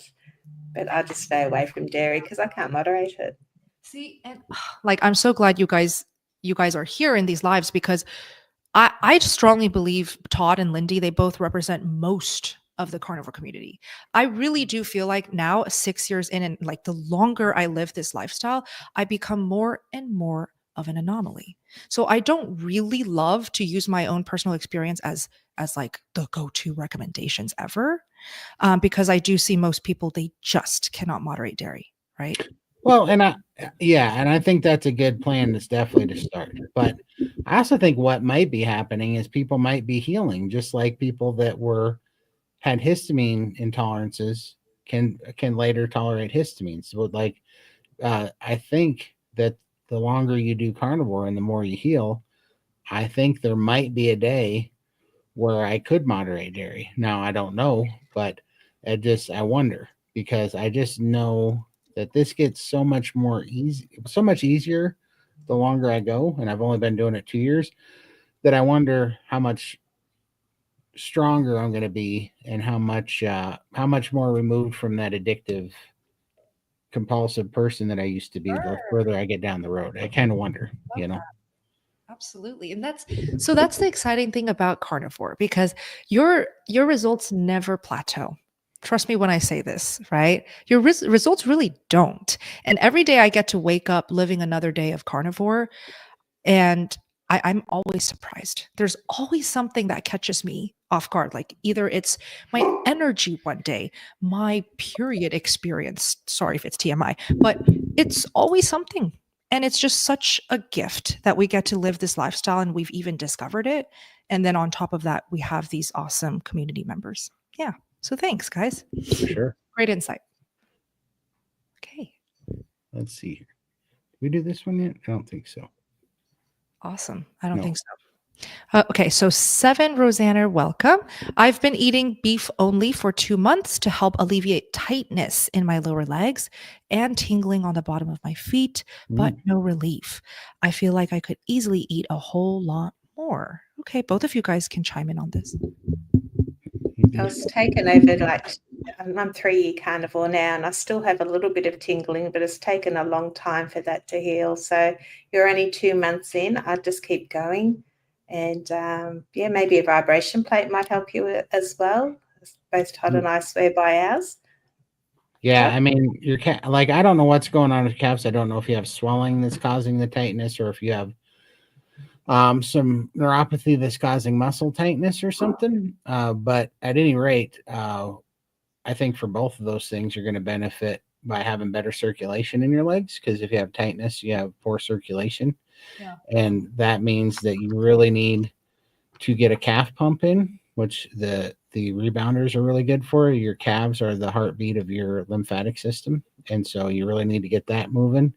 You need to get your heart rate up just a little bit, and then you need to really get some things moving with the shake plate. So I would think a shake plate and a rebounder, which for me, those are the two biggest things for sure. I definitely give those a try. Awesome tips. All right. Hi, Veronica. Welcome. Help. First blood test since going carnivore from Australia. Oh, Lindy's in Australia. Cholesterol is, these are numbers that we don't understand in US. 19.9, HDL 2.5, LDL 17, and the rest is there. Doctor in shock. Prescribed meds. Should I be conserved?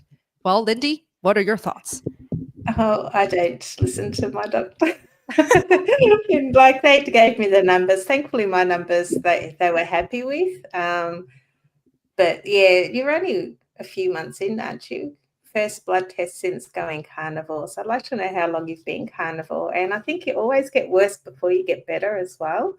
But definitely one for a doctor. And if you're not in SBG, we've got some doctors that come as special guests. They'd probably be able to help.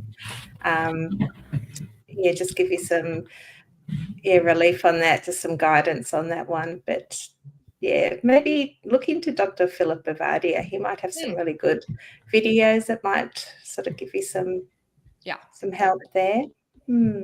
Yeah. But, Todd and I will both say, just focus on how you're feeling, especially when you're so early on in carnivore. Don't even let these numbers scare you. That's just all noise for now. Focus on how you're feeling. And then down the line, we like to say the magical 90-day mark.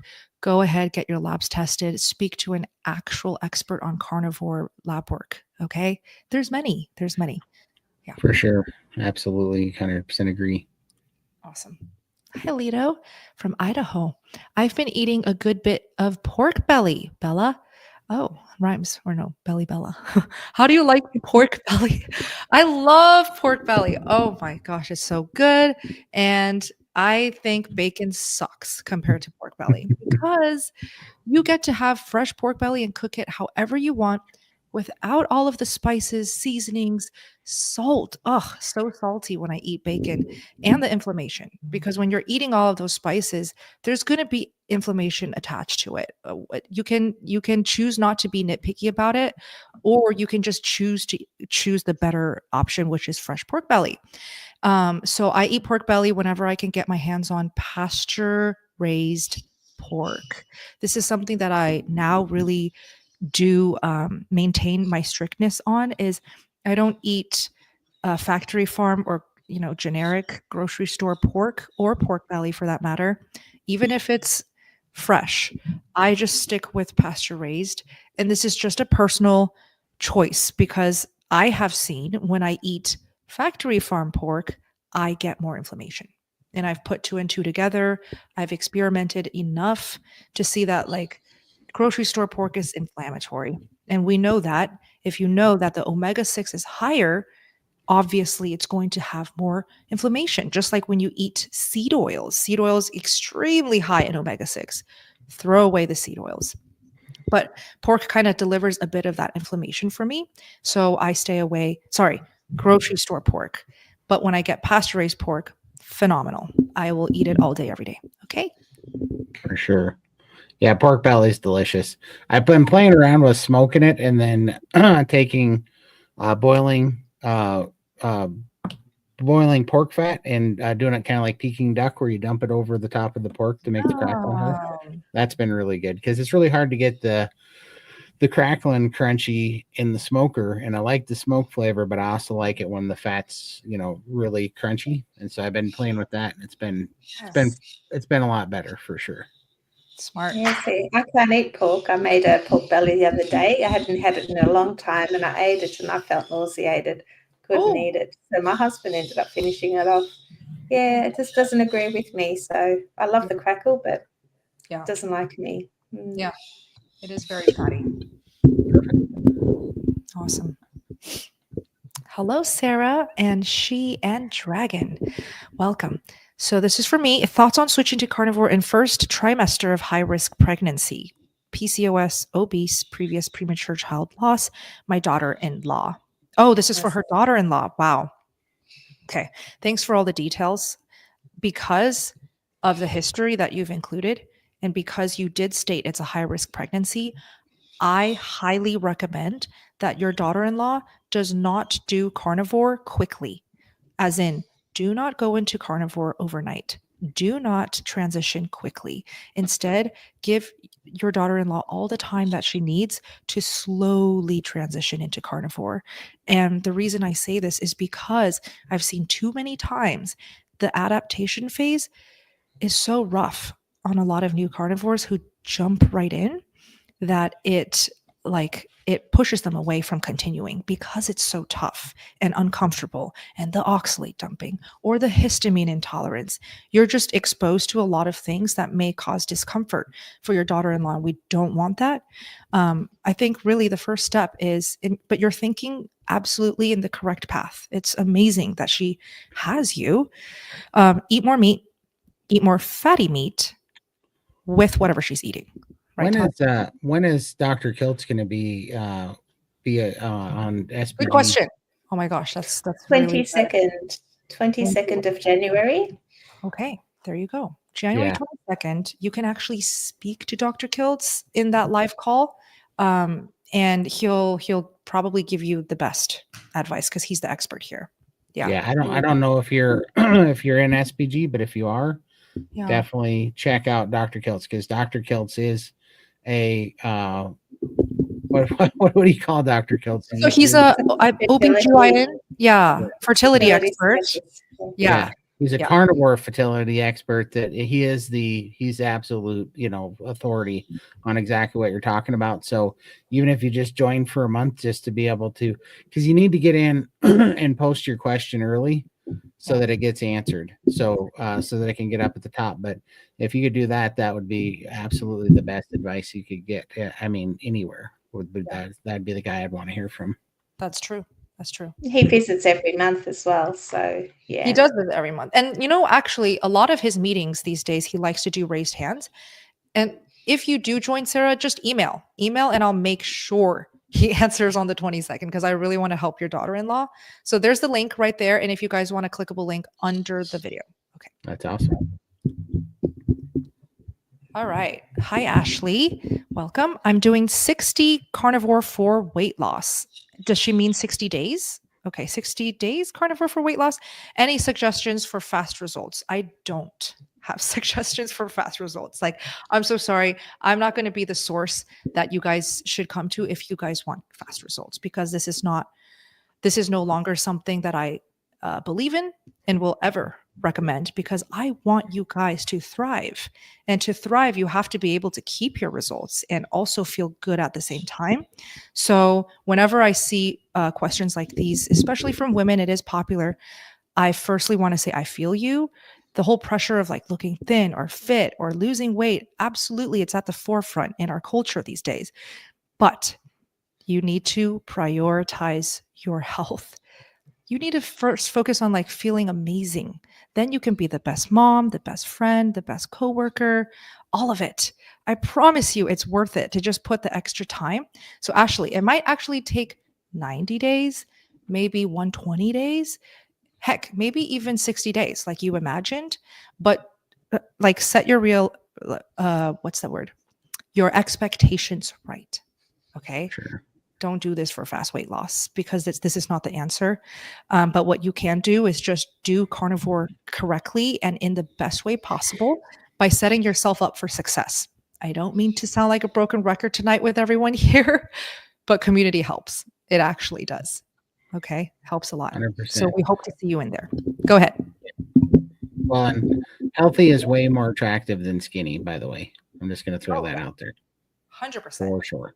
Yeah. Of course. Of course. And those scales, they just stress you out. Like, I've divorced my scales. I hardly jump on them anymore these days. I know I have lots of weight still to lose, but I don't care. It'll happen when it's ready. And I embrace that. As long as I feel good, I know I'm doing the right thing. That's the 100%. mindset. I mean, says the woman who lost 500 pounds, yet she still has that mindset. That's the way to go.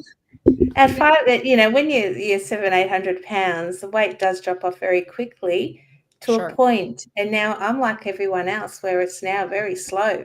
And so I do feel you. I would love to just lose the rest in a snap, but I know it's not going to happen. And as I get closer to my goal weight, it is going to just keep slowing down.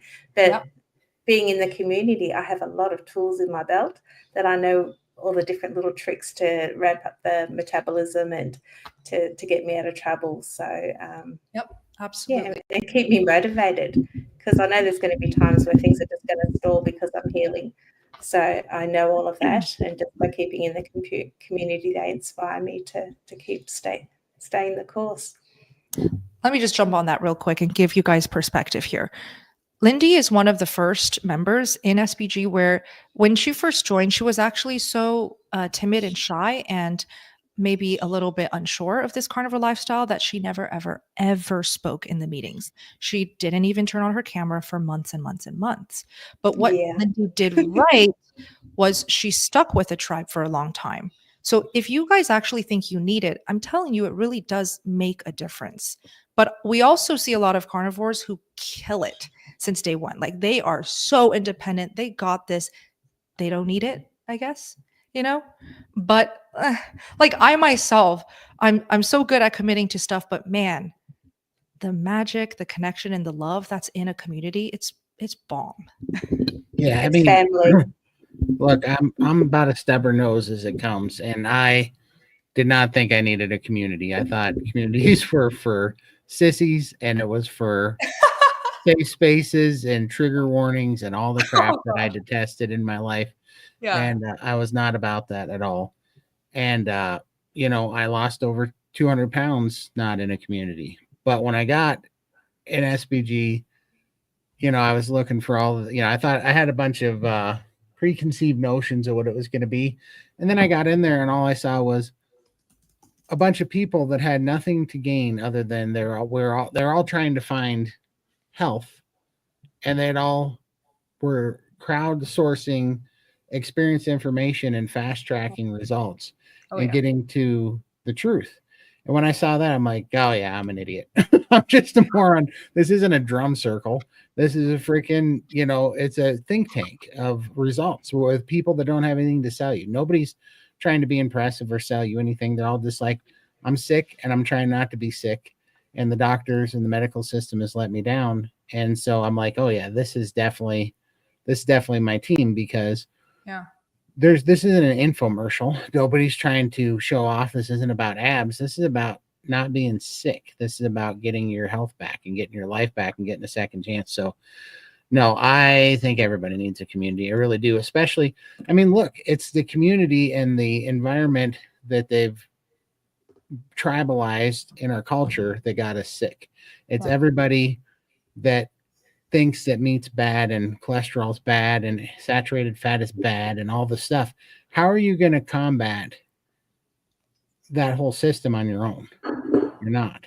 You need, I mean, look, there's a reason that when you go to war, you don't fight for your country anymore. You fight for the person that's next to you, because that's that connection, connection of going to battle together is where all the real strength comes from. And that's why communities are, I think, the most important part of making this long-term success. Because if you don't have a community here, you're going to have one out there, and it's going to pull your attention away from what you're doing, because we're all part of a community, whether we choose it or not. We need to make sure we choose the right one for our goals. Oh, so good. Your analogies are on point. So I really don't want this to turn into, SPG everything, but I do see comments asking about the community. Love you, Brett. He's in there as well. He's awesome. You just meet so many awesome carnivores, and then you get to meet them in person. So Dreg says, I only see a 30-day January option. Yes. So when you click the links under the video, whatever link it is, it's just going to be the latest sign-up link. And so in January, it'll say January challenge. February, it'll say February challenge. But don't mind the actual month, because you guys can just join anytime. And then that starts day one of your subscription. You'll renew 30 days after the day you personally joined, if that makes sense. And then obviously you can cancel anytime. That's up to you. We're happy to let you decide on that. And I saw one more. Is there a daily chat? Someone asked. Okay, so that's a great thing about the site and the app. If you don't want to do the actual live Zoom calls, you can feel free to just watch the playbacks. We've got a phenomenal archive of years of playbacks. And then if you want the daily chat where you just, converse and almost text people anytime, we've got those in there. We've covered it all. Okay? There's also 5 days of live Zoom chats. Oh yes, we've got open chats, hanging out. There's all types of meetings, all types of forums, ways to communicate and learn. But I love what you said. It is a think tank more than anything. For sure. Love that's to me is where the power is, and it's a think tank instead of some sort of pyramid thing, like incentive program. It's just people. The only incentive is for people to get healthy there, and that's what's awesome about it. Love it. Love you guys who are in SVG. Thanks for joining us here. Oh, hi family. Yes to the SVG group. It has changed my husband and my life. No joke. I believe it. Love you guys. That's all right. Awesome.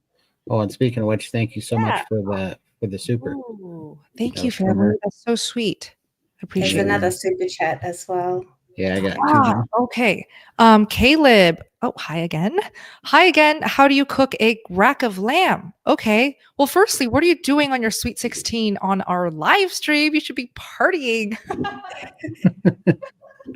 Okay. Well, to answer that, rack of lamb, I just throw it in the oven. That's what I do. I've tried making a rack of lamb. It was to die for. I still think about that meal because I got it from Billy Doe Meats, and the only lamb that I can eat is unaged lamb. And everyone in this live stream, let me know in the chat. Don't you find aged lamb to be so gamey and gross? Mm-hmm. I cannot even stand that flavor. It's nasty to me. I would rather eat liver. Yes, it's on that level of just strength. Yeah. But when makes you want to lick the cat's butt to get the taste out of your mouth. Terrible. Sure, yeah. And then with non-aged from Billy Doe, I got I got a rack of lamb from them. It was just divine. It was amazing. So I think I baked it at 400 for a total of like 20 to 30 minutes. But what are your tips, Todd? You might know. I just like to smoke it for about 3 hours. I smoke it to about 126 degrees internal temperature. Then I let it cool for about 20 minutes. And then I take a searsol or a torch and I sear the outside of it is how I like to do it. Ooh. Lindy, have you tried rack of lamb? Not a rack, but yeah, I'm not as fancy as Todd. I do stick it in the smoker and just let it go and take it out when it looks ready. I don't know the numbers, so it's too stressful for me, but it tastes great. You enjoyed the lamb when you came here, didn't you, Bella? Yeah. It was oh, that's another exception. Australian lamb is also very, very good. Yeah. Yeah. So Lindy recently got a Traeger, right? Traeger smoker. Yes. And so when I went over to visit her, I got the honor to visit her hometown, her home, and she would cook these amazing smoked meats. And I actually tried smoked prime rib. I tried smoked lamb, and also you dehydrated some snacks as well, like almost like a jerky. That was a lamb jerky. That was a lamb. Yeah. I really like that one. And the fat was so good. So good. It was. Oh, yeah. Okay. 40 Traveler, hello again. Oh, I'm pretty sure 40 Traveler put in the chat that she's a female. Oh, yeah. Okay. Perfect. I think. I was hoping so. Well, I think so. The emoji, if not, we got some other questions. All right. Any tips for detoxing high mycotoxins? Tested very high. Is that what's mycotoxins? Do we know? Is that the snake thing? I'm not sure. I don't think so. I don't know what mycotoxins are. Let me look it up while you finish reading it. Oh, it's the toxins from fungi, either from food, water, air. Okay, I wonder how you got the mycotoxins in the first place. Okay, tested very high for them and dysbiosis after 2 years of ill health. Mystery. Felt fine prior. Declined meds / supplements. Researching options, including carnivore. Oh, I'm so glad that you included carnivore in your research. So love that you're researching before jumping on anything. When it comes to detoxing, I actually learned a lot about detoxing from Coach Rebecca Heischman. So that's going to be the first source of info that I recommend to go down is Rebecca Heischman's YouTube channel. She talks a lot about healing from mold toxicity.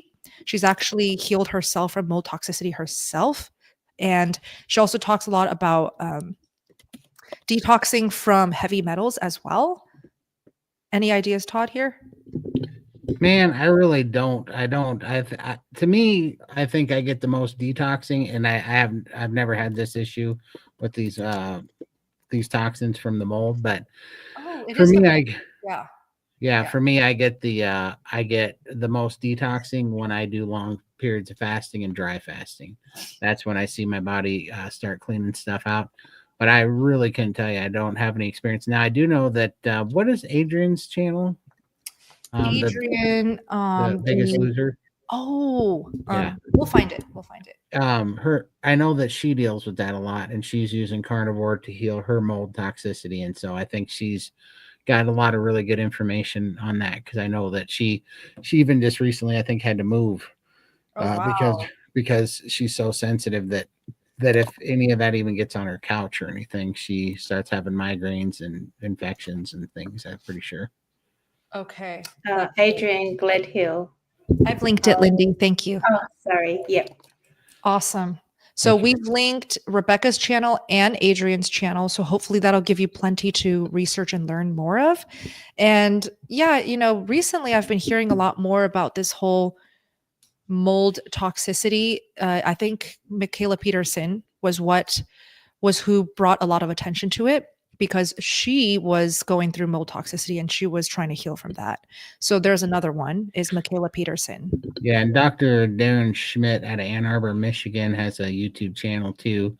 And he's a carnivore / ketovore doctor that specializes in mold and detoxing. So that's another one too.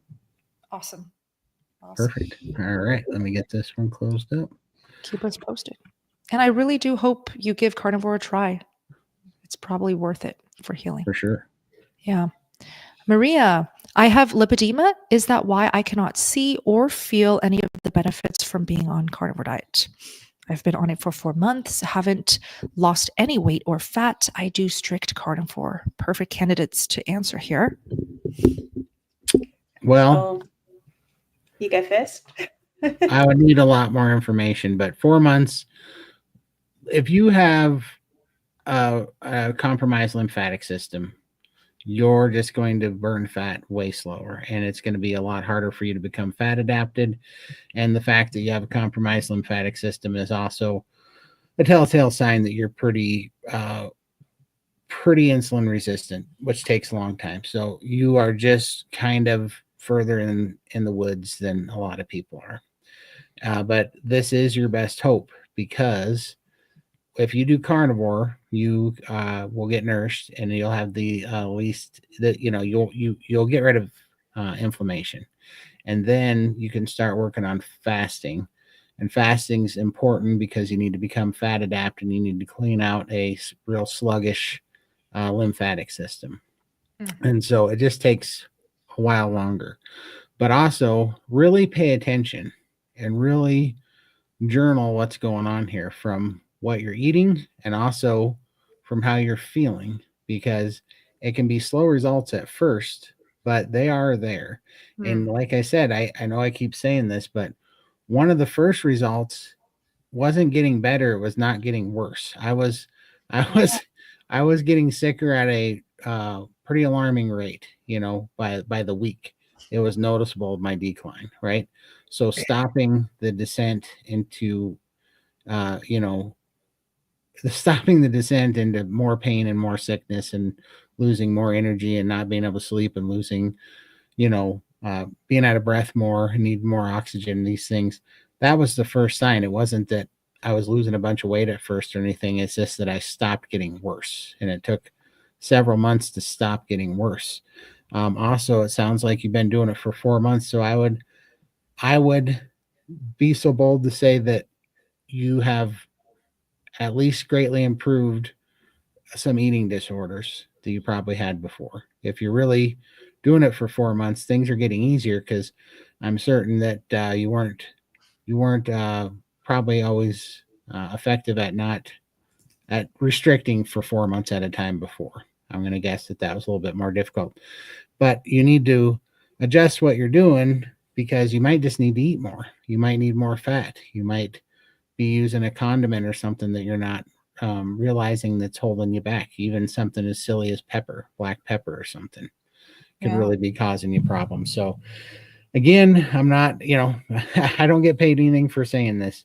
You need to be in a community, because you need the collective. If you want to speed this up, and you want to see examples of people that have been there before you that are making it work, and they can help craft all these little problems, you need to be around those type of people, and you need to be in that like-minded community that can help you through these. But you are on the right track. It's just now you have to start fine-tuning it and really pay attention to the changes. What do you think, Lindy? Yeah, I was just trying to find our video with Leslie and Keith. Oh, yeah, that's she is amazing. Such a wealth of information. I'll find the link after I talk. But I find lipedema is a difficult one, because it is a fat disorder, and I don't know how much carnivore is going to improve that fat. It's more that it helps you manage the condition better. Like, I don't have the pain that I used to get at night. I used to go to bed and my thighs would be throbbing with pain because of the lipedema, and the mobility was affected. I find that's improved a lot. But the actual fat, I'm losing fat because I'm overweight. The actual lipedema fat, I don't know how much of that I am losing, if any, because it is a different type of fat to the weight, being overweight type of fat. So I guess over time we'll see how much is left over from that. Yeah. But just hang in there. It's all about managing the condition. Like Todd said, we don't want the condition to progress to where it's hard to walk. It affects your mobility, and you're in constant pain all the time. Yeah, I mean, my calves got because I didn't get it figured out early enough. My calves got over 36 inches in diameter, and poor Michael's got an 80-pound lymphatic growth on his leg, 80 pounds, that holds him back. So just slowing it down, is worth it just in itself. But just like Bella said, the results are there. They're just underlying, and it takes a while. But the healing is going to compound, and you will see huge results, and before you know it, a year's going to go by, 2 years are going to go by, 3 years go by, and you're not even going to know you could feel this good. It's crazy. Oh yeah, absolutely. Maria, we're rooting for you. Do check in weekly in these live streams. We want to know your progress. Hopefully that valuable insight was helpful and hopeful. It's linked in the chat, by the way, Dr. Leslyn Keith's video that we did with her. Super, super excellent expert on lipedema. Okay, before Todd, we get to the next question, can I just feature this one? For sure. Thanks. All right, so Monica here, she says, hi, Monica here. Just stop by to say hi. Remember you all that I reversed psoriasis and eczema with Carnivore, and now I'm pregnant. So happy with the community. I just want to celebrate Monica because Monica, she has like a special place in my heart because she was one of the first few members in SBG. I still remember clearly the meetings that I had. I think there were like 10 to 15 women on that call, and she would always share her updates, share that she's healing eczema and psoriasis, and she struggled with both. So the fact that she's walked it this long and now she's pregnant, I love you, Monica. And wow. And congratulations on getting pregnant. Yes. We need those little carnivore babies with this generation that we're seeing come up on the standard American diet. We are descending into that movie Idiocracy. We're one generation away from being in that movie. So we need little carnivore babies. We do. We need carnivore couples. We need carnivore families and kids and babies. And wow. Yeah, let's all congratulate and celebrate her. What a beautiful journey you've walked, Monica. You're amazing. Awesome. Yay. Oh, can I just say something real quick about the baby thing? So I'm getting a lot of comments under my videos and Instagram especially of like, when's the steak and butter baby going to come? And let me just tell you this right now. I'm 28 and my husband, steak and butter guy, his name's Max. He's 27. I don't know what it is about men in my generation, but they don't feel so very ready to have babies and have a big family like I am. And so currently, like, I'm not trying to put him on the spot or blame him, but I'm just trying to share that like Max still wants some time to warm up to the idea of having a human baby in our lives and raising our own child. And so I think the baby's not going to come anytime soon. Like, he needs time. Max, plug your ears. Bella, just roofie him. Just roofie him. Oh my god. Yeah, but I don't know. Like, I don't know how to get a man to feel ready. Like, oh my god, I'm ready to have babies. I want 6 kids with Bella. Like, I don't know if that's ever gonna happen. You gotta hang out with more, because he's gonna want him. He really is. Because that's really all that I think matters. But he's just got to hang out with people that have kids more. Yeah. Because when you start seeing them, I mean, you end up wanting them for sure. Because you're like, well, it's cool, especially because you start seeing, like, I see my brother's kids. I'm like, okay, those are little carbon copies of my dad's brain. All right, I can see how my dad used to think and talk and speak. It's funny, you can see that repeated, and you're like, all right, that's cool. Yeah. You really see the point of what's going on there. So he's coming around. He will, but if not, just roof him. Seriously, just roof him. Oh my god, hilarious. Well, Brett, I love what Brett said. So he says, I was married for 2 years before baby number 1 came, and that was a good amount of time.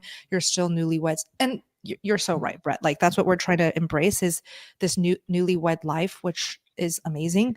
And we're still very much in that honeymoon phase of like, oh, we just got married. So yeah, I'm going to try to be present and enjoy the moment. But yeah, for sure. Thanks guys. All right, let's keep going. Therese, I've been on Carnivore 5. Oh, by the way, Todd and Lindy, how are you guys doing on the time? Well, I'm doing fine. I got all my. Yeah, I'm fine. Yeah. Mhm. I'm really enjoying tonight's live stream. So that's really fun. Okay, Therese, been on carnivore 5 months. It helped me lessen my carb cravings. Awesome. That's great. Thoughts on usage of chemical and plant-based products, especially for those with hormone imbalance issues. Could you specify, Therese? Because I'm just wondering, like, is this like topical lotions or is it actual meds? Right? Because those are two very different things. Thoughts, Lindy? Initial thoughts? Oh, it's really up to you. I personally don't take anything because I don't need to, but I don't know what things you're trying to heal and whether it would be of benefit to you. But this is your journey. And I think, yeah, just that N=1 experiment. Try it. If you're feeling better on it, maybe it's okay. And if it doesn't feel good, don't. Yeah, I love that. Hmm. Great advice. Okay. Hello, Monica. Welcome back. Are you able to cheat on carnivore / have a keto meal and how often while staying on track with weight loss? No, Mm. next.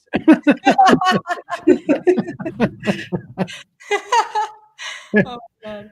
No, but why? Why do you want to cheat? And what is cheating? I mean, it really does make you Yeah. wonder, you know? So, the beauty about carnivore is don't cheat for at least 90 days because at least then when you do cheat, it's going to hurt and it's not going to taste good. And that's the beauty of carnivore. In Texas, I had a piece of lettuce and it made my knee swell up. And, you know, like when you start getting better, you know, when you get healed or at least healed up quite a bit and you're not inflamed anymore, it really sucks to get inflamed. Oh, And it's like, what do you mean by cheat? You know, we still have it in our head because especially when we're still close to the addiction or we're not far from freedom from the addiction of time, we have it in our head that it's going to be pleasurable still. And I mean, including my mom. My mom's been doing mostly carnivore, I don't know, for about last 11 months now. And she's got Parkinson's and she just went off the rails for Christmas. And I told her not to. And she got so sick and was so miserable. I didn't even have to say anything. She wanted everything out. And she goes, it didn't taste good. It was not worth it. And man, did that make me so sick and I'm in so much pain. And then she was miserable for 3 weeks, you know, and she was not happy with it. So cheating, I like what Michaela Peterson says. She goes, you know, cheating has a connotation that you're doing something to get ahead and you're not getting ahead with anything. It's just you're risking everything. You're risking being re-addicted again. But the reason why you're asking this question is the real question. This question is very common, but the real reason you're asking this question is because you're an addict and you don't know if you can get free from it. And the beauty of carnivore is you really can be free from it. You can have Lindy's off switch. You can be free where you don't have to have a cheat meal. You like it doesn't even bother you anymore. Like you can be around it and you are not controlled by it anymore. So what you really need to know is you need to be in a community, as it's like the theme of the night.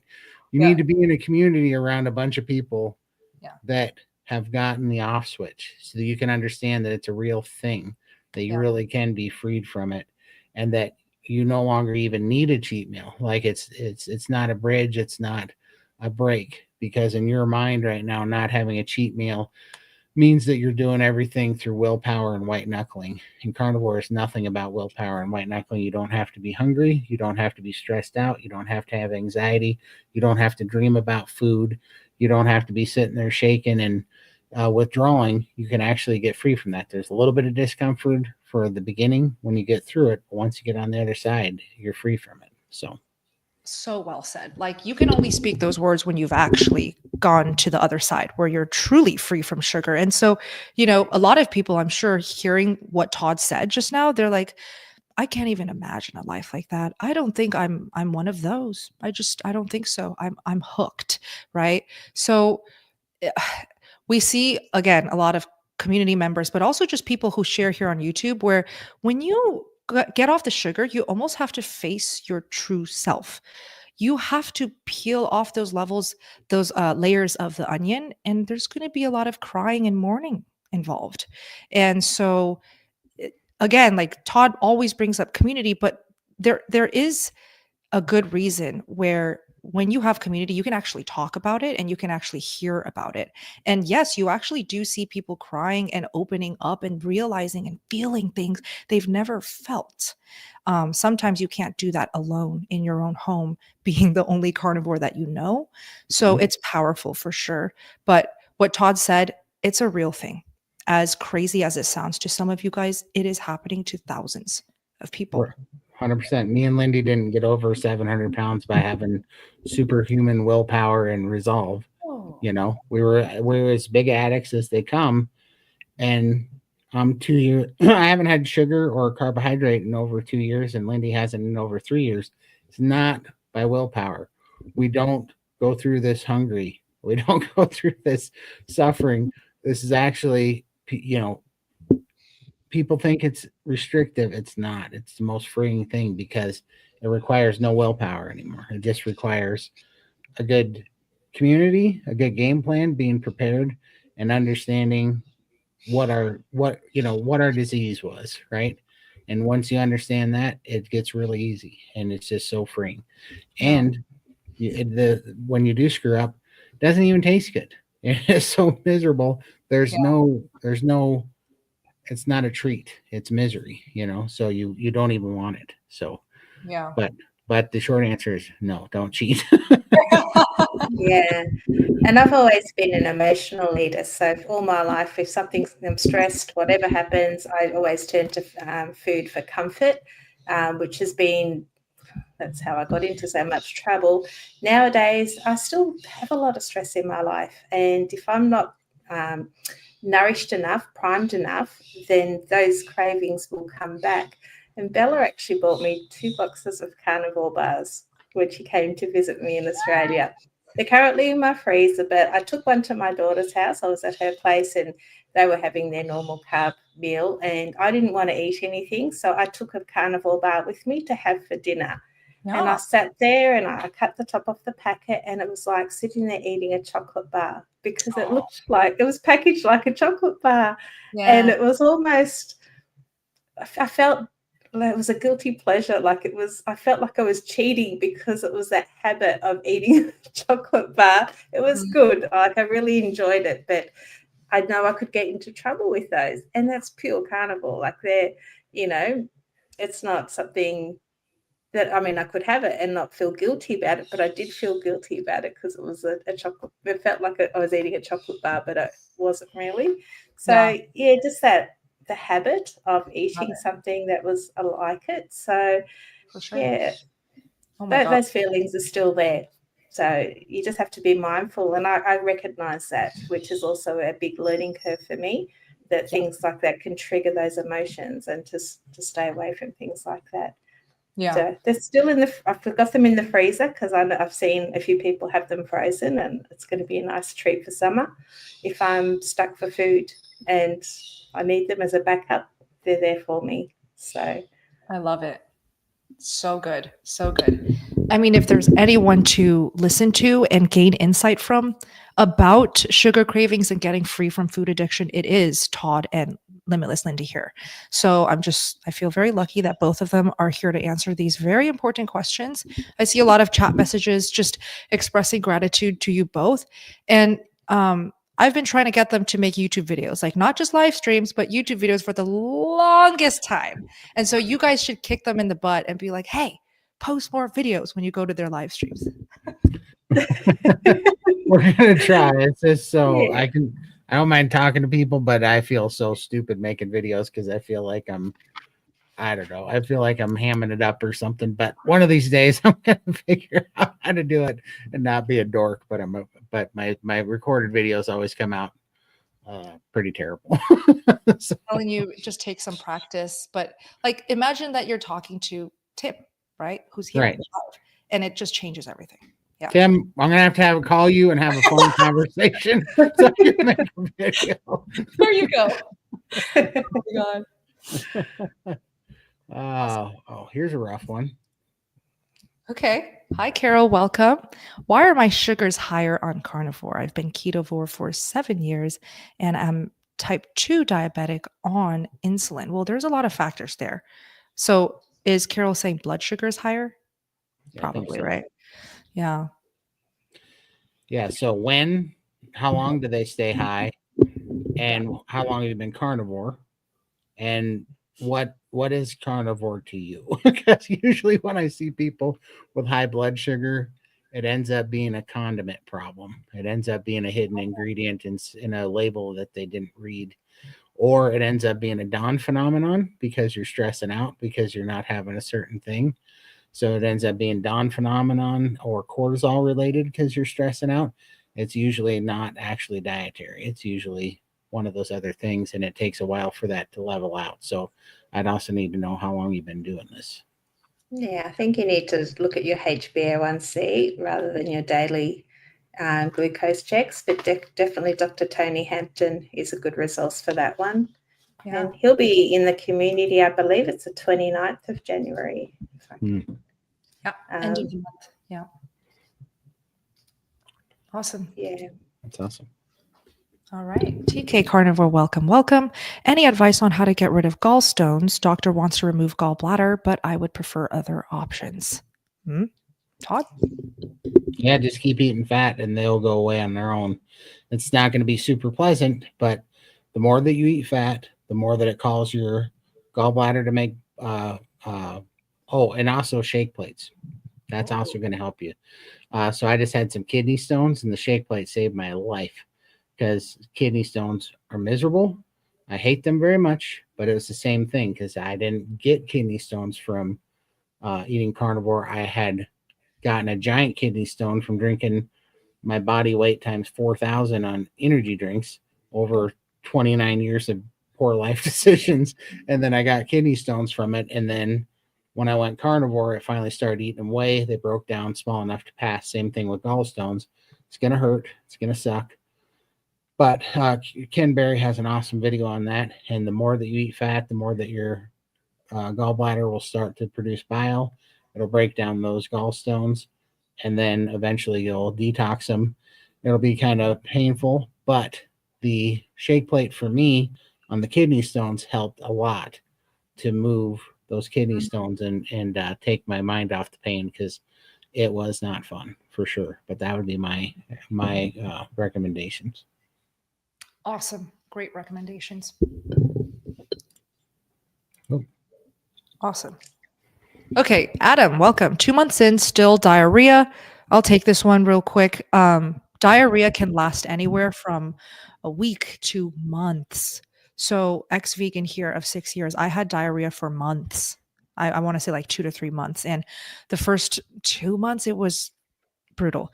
It was just not good. Okay. And so what you can do to relieve that is lay off on the fat and maybe even do the reverse psychology tip there. Eat cheese so that you constipate yourself a little bit, because typically we see carnivores get constipated when they eat too much cheese or just dairy in general. And then how about salt? Are you over salting? Are you doing too much of the electrolytes? That could really get your bowels moving. And then it could just simply be you're adapting. So give it time, stick to it. Don't get fed up with the diarrhea. Try out those tips and let us know. I also want to pull this up real quick. Carnivore Odyssey's in here. So Carnivore Odyssey, she sent us an awesome email, and I also shared that with Lindy and Michael.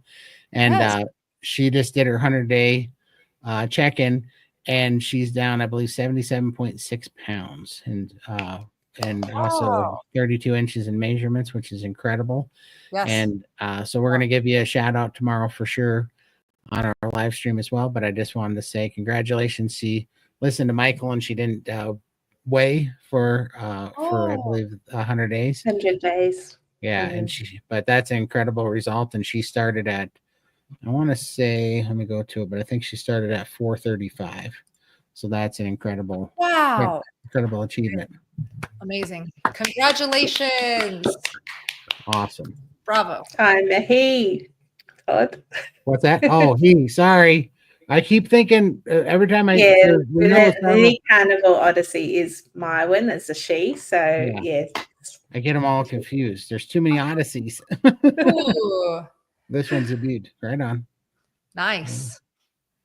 Okay, so Kit, hopefully Caleb's still in the live here. Caleb, please link your YouTube channel so that we can all support. Okay. Absolutely. And then type it out too. What's your channel name called as well? Thank you. Hi, Jesse. I stopped pork rinds and egg yolks because they're bothering me really bad. I feel like I'm running out of options. Okay, let's help out, Jesse. What are some options besides pork rinds and egg yolks? And I think she's doing like snacky type of foods. So my new favorite snack was actually something Adam made, and he brought it to us in Arizona, which I know Lindy's had before, and she really liked it.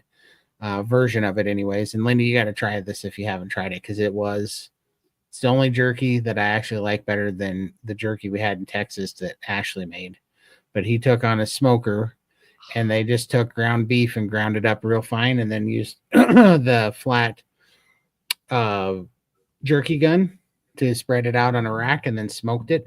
That stuff was fantastic. I mean, that was the best carnivore snack, and it was just smoked ground beef. It was incredible. I'm going to be making that stuff by the 100-pound load because it's so good. It was so good. He only brought me a pound bag of it, Adam. That was done in like 10 seconds, but it was delicious. Yeah, I did it in the dehydrator once, and it was really good. I think Nia's Way has a video on how she does it, and she feeds it to a little, I think, a 3-year-old, and she puts a slab of butter in the middle and then has it like a little taco. It's super cute and delicious. Nice. That's awesome. Yeah. I'm trying to think. Seafood. Can you tolerate seafood, Jesse? Because that's usually what I go to when I'm getting a bit tired of beef. Hopefully those help. Yeah. But I did go through about a 1-month phase of butter poached shrimp. I remember. Yeah. Suddenly your butter intolerance disappeared. Gone. Okay, good. That's great. All right, Glam Carnivore, welcome. Post-gastric bypass 2009. Because my stomach is cut, I can only do a few bites per meal, protein heavy. Small meals gotta do, concerned about not eating enough. But I totally believe in carnivore. Lindy, you gotta take this. Yes, I'm in the same boat. I had lap band surgery 27 years ago, so I cannot get a lot of meat down at once. So I have to break it up and eat a lot of small meals throughout the day to make sure I get enough food in. And sometimes I'll turn it into, I have my egg collada, which is like about 4 egg yolks, and I put it in a NutriBullet tub, a tablespoon of butter, tablespoon of ghee, a little bit of salt. If you do sweetener or cinnamon, you can, but I don't. I keep mine really clean, and then you blitz it on high. I add hot water, blitz it, and drink it hot. And I have that at night time. It's beautiful. It really relaxes me, and I go to bed. I sleep like a baby after that. Or you can pop it in the fridge and have it chilled the next morning, which in summer it's brilliant as well. And that just getting those eggs in me, it's very easy to go down, and it's very creamy, very comforting drink to have, and it's nourishment. So I get my nourishment in that way as well. Awesome. Great tip. Thank you, Lindy. Hi, Janice. Welcome. I've been carnivore 8 months. I ate butter during this time, which I am lactose intolerant. Gained 10. Now what? Well, if you're lactose intolerant, I wouldn't eat butter. I really wouldn't. And unless it's raw butter. Okay. So raw butter, raw dairy, raw cheese is just always going to be better. It won't inflame you. It's going to be easier to digest. It's easier for your body to absorb. But still, even though, let's say you weren't lactose intolerant and you were eating butter because your body craved for it, gaining those 10 pounds is not a red flag to me. I gained 25 pounds when I first went carnivore. And that was a necessary weight gain phase. I don't think I would be where I am today if I didn't gain those initial 25 pounds. And that's very scary to a lot of women, but look at Kelly Hogan. Look at how she's thriving now. 10 plus, I think she's 15 plus years carnivore now. It's incredible. Dr. Lisa Wiedemann, another OG carnivore. Lots of women, they actually do initially gain weight. So I don't see this as something to freak out about. Yes, it's scary, but what if you challenge yourself to just keep eating? Maybe don't play around with butter anymore just to see if that makes a difference. Go with tallow, go with suet, raw beef fat. But the initial 10 pounds of weight gain could be happening if you have been restricting for your whole life. If you were vegan, pescatarian, vegetarian, I promise you, if you were any of those diets, you're going to gain weight when you go carnivore initially. You're not going to stay big forever or like heavier forever. That's not how it works on carnivore, but it is the long game. Thoughts, guys? Oh, 100% true. That's why even I did gain a little bit of weight when I was having the butter, because butter makes me gain a little bit of fluid. Yeah. But I don't even care anymore because I know what fluid weight is. I'm so used to, I can fluctuate 55 pounds with fluid in about a 2-week period, and it just doesn't matter because it's just fluid, you know? Yeah. So Yeah. I just don't care about the fluid weight. I care more about what my body's craving, and if it's craving butter and shrimp one day, then that's what I'm going to give it, because it's so much smarter than I am. And when I do that in the long run, like Bella said, over the long game, I get healthier, you know, and I'm just so happy to know that I'm on the right road, because my body's not saying, well, we need Red Bull and pizza. You know, it doesn't do that anymore. Right. So if it tells me it needs seafood and butter, it must need must need the omega-3s and some selenium and something that's in it, right? Or some biotin or whatever they said that I might be craving when I did it. I don't know. But every time I just stop overthinking it and let my body do what it wants to do and not care about that stupid scale, my shirts get smaller, I get healthier, I get stronger, and I'm happier. So that's all I focus on anymore. Oh, Yeah. Go ahead. Pretty much the same here. Just that time of month, you know, you gain water weight as well. When it's hot, with summer here, every morning I wake up and I'm, you know, I wake up and I've got no fluid in my body. By the end of the day, I could easily put on 3 kilos. I think is that 6 pounds just in fluid because of the heat. If I exercise too much, I overdo it, I put on water weight. So I have to just leave those scales alone now. I'm not eating anything bad. I'm eating on plan. I'm eating my carnivore. If I was eating chocolate and pasta and all that kind of stuff, then I can say it's my own fault. But when it's my body just responding to outside things, that stress does more harm than good. So I just try not to focus on the numbers. Love it. Want to jump ahead on a question? Yeah. Oh. No. That's what Cranky said. I got to shout out. I got to shout out Cranky. I met him in Arizona. He was my favorite first person to meet in Arizona, and he hung out and sat next to me and watched the presentation. So shout out to John. It was a pleasure meeting John. Really enjoyed that. I was looking forward to meeting John myself, but then I lost my voice. So I'm so sad I missed that one, but plenty more to come. Hope to meet you next time, John. For sure. Yeah. All right. Back up here. I think he was quoting you, Todd. When you did the whole the cheat meal question, you said no. Oh, I gotcha. I thought he was answering the question. I'm like, Cranky nailed it. You nailed both of them, though, John. Awesome. Do any of you eat veal and raca veal? This is from Alexander. Welcome, Alexander. I don't. How about you guys? Not regularly. I mean, it's delicious, but no, not regularly. Yeah, I don't see it often. I just stick with the basics. Keep it simple. I like the bigger meat. Todd, what is dry fasting from Doug? Just like it sounds. And I mean, there's like crazy dry fasting where you never let water touch your skin in that time. So like no brushing your teeth, no washing your hands, no whatever. I'm not that crazy. I still brush my teeth and I still wash my hands, but I just don't drink any water. In fact, I'm crazy enough on it that when I take my iodine, I don't put it in water. So I put it on my tongue, and that's my least favorite part of dry fasting, is taking the iodine without water. But you just don't drink or eat anything for an extended period of time. And if you want to go like psycho with it, then you don't shower or let water touch you for that period of time. I'm not that crazy about it, but yeah, just don't drink. Don't eat, don't drink. Jesse, I struggle with making sure I eat enough in a day and I only weigh 95 pounds. Ooh, I can help with this. Jesse, so she recently said earlier that she cannot tolerate eggs and pork rinds. Can you tolerate raw cheese? Because if you can get your hands on some raw cheese, that's going to be a game changer for you to eat enough. And don't worry, you're not the only one who can't eat enough on a carnivore diet. It's very easy to undereat on a carnivore diet.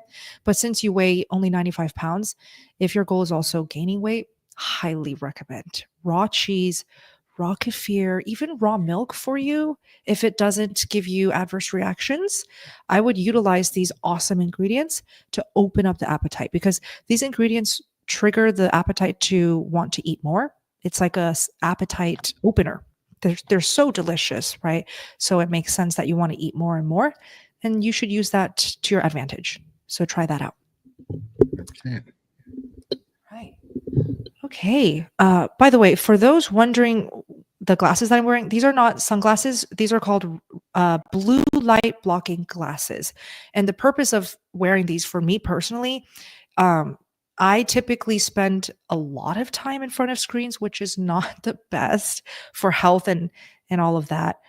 So that's why I pop on these blue blockers the moment it starts getting dark outside. Really, I should have put it on way earlier because it gets dark here like 4:30 p.m. in Las Vegas. How early does it get dark in Montana? So it's starting to go back the other way, but about 4:40 at night, 4:40 earlier. Yeah, that's pretty early. Yeah, it's miserable, but yeah, these are actually blue blocking, not 100% like those are because these are prescriptions. But I got the thickest blue block lenses that they would put in this prescription, and even just being about half blocking, it has made a huge difference in eye strain. Because I just like you, I'm in front of a computer all the time. Yeah. And I used to, when I was doing that in the day, I would have to look away from the screen, close my eyes, and give them a rest. And then I'd come back down to the screen and I could see for maybe 10 seconds and then everything would go blurry and I couldn't see anything. Ooh. And I kept having to do that. And it was from the blue light and eye strain. And since I got these prescription glasses with the blue blockers in them, it has made it 95% better. It's incredible. And I sleep better. Yes, it actually does make a difference. A lot of people will see these red glasses and be like, well, that's total woo-woo stuff. But it really has made a difference for me. My eyes feel less strained when I wear it daily. And it's almost like this protective film for your eyes. Mm-hmm. And everything looks red. That's right. Yeah, everything does look red. Okay. So when you watch TV or right now, everyone's red. That's okay because my eyes feel very relaxed and it actually helps me get ready for bed. Because if I were to look at this whole live stream without the glasses, I would actually be waking up and getting a third wind of energy, which I do not want. Like, I don't want to be a night owl anymore. I'm trying to adjust that. But the energy's right now for me just too much. So I have to almost induce the sleepiness by wearing these. And so just for anyone interested, I'll drop the link and my discount code. Okay. This is Rachel, which we haven't gotten to. I don't see many people eating venison. We have plenty of deer in our freezer. I guess it's a meat that needs to have fat added. So is it good to eat so long as eaten with butter? Absolutely. You just answered it. That's perfect way. Yeah, go down to your butcher and get some suet. It's really good for venison. Get a meat grinder. Like, man, if you can start saving up for it, if this is going to be a lifestyle, then get like a decent little meat grinder. You don't have to spend a bunch, and get a little smoker, and that opens up everything. Because with that meat grinder, you can make sausage, you can mix the venison, because then you can go down to your butcher and just get, where I'm from, hunting and everything's so prevalent. You can just go down there and say, I need a bag of suet, and which are like the beef fat pellets where they put them in the little pellet form. And that's so that you can mix them out and you can weigh them so that you can make ground beef out of your venison, so ground, like ground meat with added beef fat for like burger meat. And then you can make sausage out of that. I mean, it's just fantastic. And then you smoke that stuff and it's delicious. So you can absolutely do that for sure. Yum. That's awesome. Okay. Before we get to the next one, let me quickly, before I forget, talk about the Tampa meetup. So, I'm so sorry, Paula. I really wanted to meet you in person too. I'm sorry I missed the Arizona thing. But I will be at the Tampa meetup. So let me just drop the link just in case anybody's in Tampa. It is February 8th. So in a month, if I can find the link. And Dr. Kiltz is hosting this one. Very exciting. The HH team will be there. And it is going to be a Brazilian meal. And we can all hang out, chat, and get to know each other, meet in person. So there's the link. Hopefully you guys can see it. That's awesome. Yeah. Okay. Michael, how do we feel about taking beef tallow instead of butter? I think we all can agree it's a fantastic substitute, if not better. I'm team tallow for sure. Yeah, me too. I don't do butter much anymore. Or tallow. And for those who are new, the thing about tallow that makes it better than butter is it doesn't have any lactose. There is zero dairy. It's not a dairy product. It is just a non-inflammatory animal fat. So it is very good for those who are healing autoimmune, who are healing any serious health concerns. You might want to just go for beef tallow instead of butter altogether. There you go. Awesome. Hi, Jan. Sorry if I missed this, but I believe I once heard Bella say that she ate one meal every other day. Is that correct? No, I do not eat one meal every other day.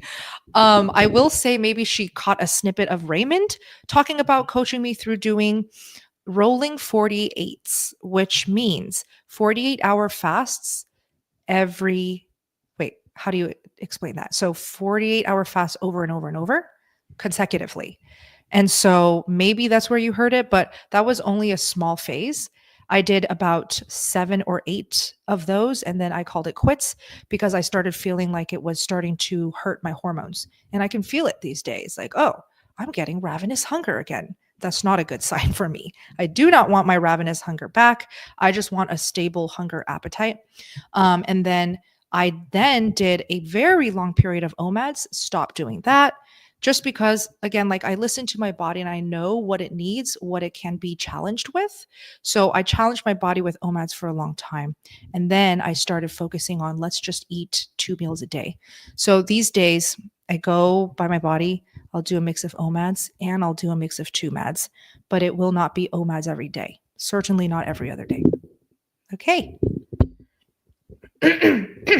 Hi, Cobra. Welcome. Bella, I don't have a lunch break and try to eat at work between clients and I'm priming. Yay. Will this mess up my priming? Okay, let's see. I don't have a lunch break. I try to eat at work between clients and I'm priming. I don't think so, because if you can eat at work between clients, you're doing your best. That's the best that you can do.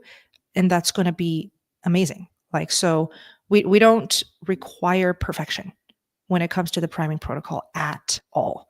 And so you might end up needing to prime a little bit longer if that's okay with you. But you'll know the signs. You'll know when you've primed properly and long enough because you'll have 0 sugar cravings. Okay. And then you're going to feel like, okay, my body's like legitimately telling me it's nourished. The signs will happen. For sure. Perfection, perfection is a direction, not a coordinates. You're never going to get there. It's just, you got to aim at it and then, try to aim small, miss small, but just do what you can, do the best you can on the life you got to live, and it'll be good enough and it'll be a huge benefit for sure. Yeah. Keep going. All righty. Dragon Bear Mama, welcome for Todd and Lindy. Not really a question, just wanted you both to know that after a wild ride through the Midwest, the carnivore bars that I won from 700 plus live stream in December finally made it to Tennessee. Yeah, those are now dry aged carnivore bars. So long. Yeah, I hear you. I know they're so popular that they're out of them. Like everything I ordered them, but they're all on back order because I think we ended up giving away between that and SBG and stuff. I think we ended up and Healing Humanity. I think we ended up giving away 6 orders of those, and they were all behind. They all took forever, but definitely I can't wait. Let us know how you liked them though. Yeah. Let us know. Congrats. It's awesome. Tiger, Jazz, welcome. Can you please talk about feeding children? Oh, this might be best for Richelle, but I know all three of us, we have seen with our own eyes, like carnivore children, carnivore teens, babies, pregnancies, all of it, right? So it's definitely happening and it's growing, the tribe of carnivore children at least. And check out Richelle's page. She features what she's doing with her carnivore baby and what she's up to all the time. Check out Rebecca Heichman. Anything else, guys? Nisha Berry. Nisha Ah, Berry. Dr. Barry's Yeah. wife. Yes. That's Great. awesome. Hi, Mackenzie. Is there a limit I should keep if I have dairy and trying to lose weight? I'm almost 4 months carnivore. What do you think, Lindy? Sorry, is there a limit or should I have dairy and try? Yeah, I don't do dairy because I find I can't moderate it. So I have to stay away from it. And I also find it's very inflammatory for me. I do tend to put on a lot of water weight when I have dairy. So I do use it like a treat. If you've got people over, I might have, have a little piece of dairy here and there, a bit of cheese, just as a, I don't know, cheat or just just because I can, but then I have to suffer with the consequences of having that extra weight. So personally, I don't do dairy. I do have to limit it. Love it. I agree. Okay, Pam, welcome. Question about poop. I have been diagnosed as having collagenous colitis. I have a BM once a week or less. Then it is, I call it 3 flushes till it's mush. And I crawl to the bed weak and sweating. Man, how long have you been carnivore, Pam? I don't know if Pam's still here, but that's going to matter a lot because what if she's still in adaptation, right? And the poops are super fluctuating there. Yeah, that takes a while. There was a few times that I had to get right with Jesus and pray my way through a poop because it wasn't moving. So yeah, I mean, it just happens and it takes a little while. And that's when you start going, maybe I'm not eating enough fat, and so it takes a little bit of time. But yeah, definitely need to know how long you've been carnivore and if you went through any diarrhea, if you've introduced fat, how you tolerate fat, those type of things for sure. And a vibration plate does wonders as well when you're sort of clogged up, backed up a little bit. Just stand on that, close your eyes, and just relax your whole system. And that seems to get the motility going again. So, yeah, I found that. Yeah. It's a good tool. For sure. Oh, nice. Kit, tips, please, for losing weight for those of us with high stress lives and trauma to heal from. Divorce the scale. That gives you more stress. Agree. Totally agree with that one. I mean, everyone should divorce the scale and throw it away. Yeah, I mean, stress is a tough one. I have a high stress life, a high stress job, and it's tough. In fact, I didn't even realize when Chafee is this is another reason I love communities. So when Chafee was talking the other day, he's talking about this bump on my back that I've had my whole life. I didn't even know that was from stress. He called it the buffalo hump, and it's finally going down. And he said that was from stress. Yeah. And I was like, oh, I always wondered what that was, because it is going away, which is handy. But good. It's a combination of things, but it is ultimately getting things in order. The more things that I can get in order and stay on top of, which I can do now because I don't have crippling anxiety. Crippling anxiety makes you feel kind of paralyzed, and so you become a procrastinator, and then things build up on you, and that causes a ton of cortisol when you feel like. So anyhow, point being is, this is just me talking, but when I went carnivore, got healthier, my mental health got better, the anxiety went away. I was much better at handling things as they came, not putting them on the back shelf till later and just hitting them, because it just does so many things. Because one, it clears up these things that are floating over your head, and two, you build a lot of confidence that it doesn't matter what's coming at you, you can just blow right through it with carnivore. You have the mental capacity, the energy, the health to blow through it, and that takes a lot of the stress load off, and then get your sleep right, which is why Bella wears those glasses, because that's where it starts, is not getting inundated with blue light before you go to bed, leaving your phone off. Don't sit there and play with your phone in bed and mess up your sleep. And, for me, don't eat after 3 o'clock and all these things, and get your circadian rhythm, get out in the sun, look at the horizon in the mornings, all these things. Once you get that, it was the sleep and those type of things that really got my stress under control. And when I get that under control, my body starts releasing weight and things get a lot better. So, Yeah. But it's a trick for sure. Great tips. Lindy, did you want to add? Yeah, just slowly increase your movement. I've actually reorganized my office and I've got my treadmill behind me, which I jump on now. In between work. I stop working for an hour and I jump on that for 10 minutes every hour. So just trying to get some steps in so I'm not sitting here at my computer all the time. Rebounder will be in that corner very soon when my hubby gets home. So making the space more for me so I can do these things that I want to for my health. I love that you're incorporating light activity. It really does make a huge difference in mental health. So yes, it's all about the eating right part, which is carnivore, but there is definitely big pillars that we can work on when we feel ready to. So Kit, I see in the chat you're saying high fat. Fat is probably most important for healing. I would agree. And she says, I have to be patient, huh? I think so. Yeah. Patient, committed. Yeah. For sure. Praying extraordinary prayers. Wow. Welcome.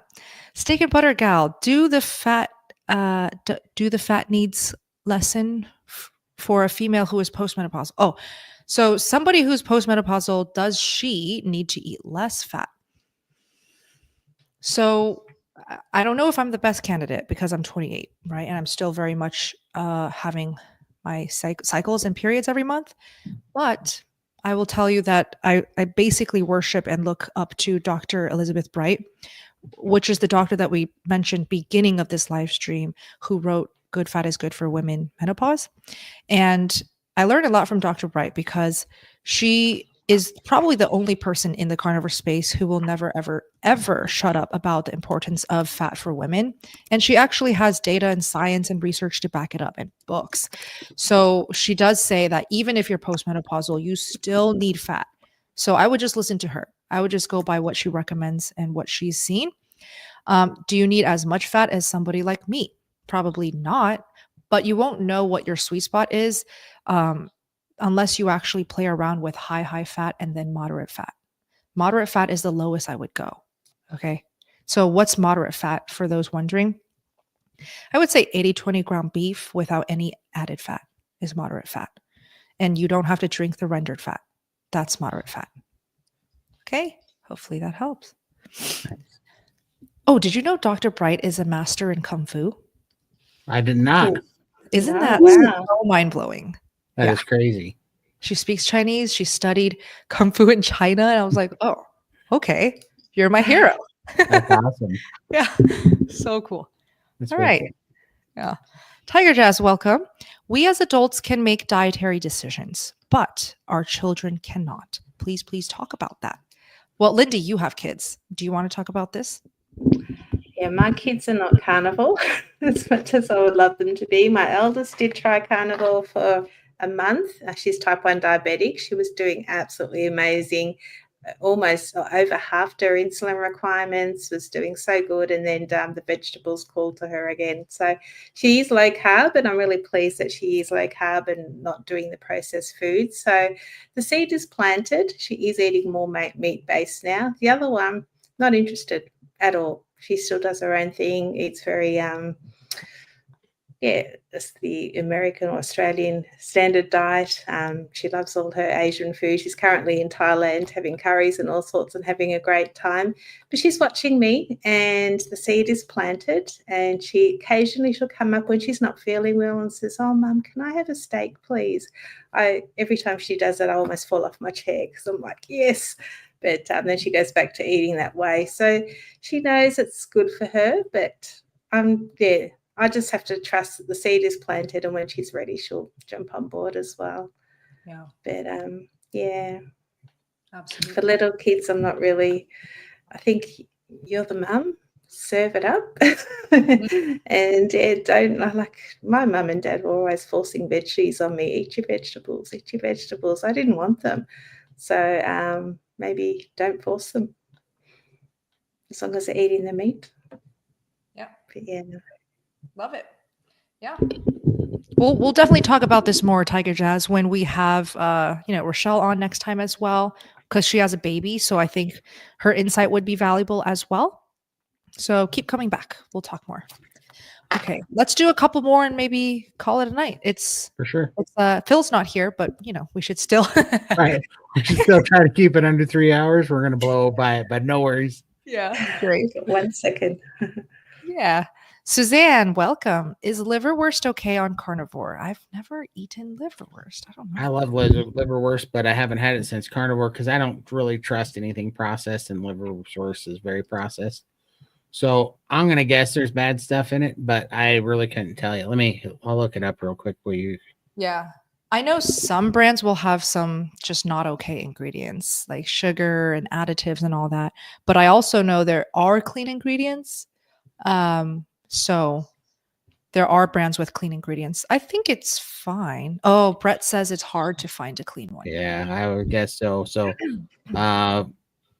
yeah, spices, grass, mustard seed, nutmeg, ginger, coriander, salt water, modified cornstarch, onion powder, sodium nitrate, sodium phosphate, dextrose. That's a no-go right there on its own. Yeah, I don't know. I barely like eating burger anymore because I'm just like, yeah, I know what you say is in there, but what's really in there? Oh, like, sure. well, seriously, like, I mean, the difference between getting a block of cheese and then shredded cheese, the shredded cheese has additives to keep it from clumping, so there shouldn't be a difference, but all of a sudden there's chemical in the shredded cheese, all shredded cheese, because otherwise it sticks together. So I don't know. I want my meat as least processed as possible, and even ground beef. I'm not saying not to eat ground beef, but it does make you go, what is in there? Because you didn't get to see it. Yeah. It just makes me happy to see a primal cut of 22 pounds of ribeye, because then I cut it into steaks and I know for sure One ingredient. that was one ingredient food, and I love it. Yeah. Okay. So it sounds like it's very difficult to find a clean one, Suzanne. So maybe make your own. I know people can make your own. Yeah. There's recipes out there. That's awesome. Great. Oh, and I saw, where is Dr. Phil? So Phil, I think he teaches every other Friday a class. So yeah, he does a mentoring Bible study. Yep. Awesome. So he'll be back next week, I think. So come back next week. Doug, I'm still having headaches. What is the fix? Lost 54 pounds. Congrats. Started week of Thanksgiving, still having IBSD issues, no gallbladder, plus leukemia meds cause IBSD issues as well. Still learning. Well, hey, could be the meds messing. The leukemia. So are those leukemia meds, are those the chemo pills? Because Doug, that'll definitely jack up your stomach. My dad had leukemia and it jacked up his stomach. I mean, those were in your gut microbiome. So that could be the leukemia meds. Yeah. Do you think it could be adaptation too? Because I hear people have headaches. Yeah. So yeah, depends. Okay. So he's Thanksgiving he started. So that means he's what? Not even 2 months yet. It could definitely still be adaptation. So the fix for that, I hear a lot, salt a little heavier. Hydration. Are you even drinking enough water? Yes, we all say drink to thirst, but don't drink any water. Like don't drink like zero. You have to drink water just to make sure things are moving. So that's what I recommend to try out. So a little bit of salt under the tongue. I've tried it a few times if I've had a headache, and it does seem to work for me. Yeah, that works. Yeah. Okay. All right, we're going to wrap up with this question and then call it a night. So just want to thank everyone for sticking with us for 3 hours. That really means a lot to us. And we do these every week, or we try to, if there's no meetups or events. Are we doing one next week? For sure, right? For sure. Definitely. Okay. Kareem, welcome. For any of you guys doing carnivore a few months now, but still feel tired, have brain fog and loose stools. Any advice? Todd? Prime and then fast. I think that's your fast. I mean, honestly, I think that's your fastest way. I think the key to becoming more fat adept is fasting, and I think the key to fasting is priming, which is getting satiated and nourished before you prime. Those two things are what got me out of the brain fog and just kind of being tired, right? And that's because we need better fat adaptation, and we need to mobilize stored body fat as energy better. And then that heals up the brain fog, because then our body becomes way more efficient at using ketones as brain fuel. Yeah, definitely. Okay. And then for me, if you're still feeling low energy and tired, I often think, are you eating enough? Are you actually eating enough? Because if you're under fueling, your metabolism's going to downregulate, your metabolism's going to slow down, and you're just going to feel low energy as a result of it. So try just eating more. Like, that's a simple one-step thing that you can try to up the energy, and then also the brain fog. Loose stools, less fat, less rendered fat. Okay, great. Yeah, absolutely.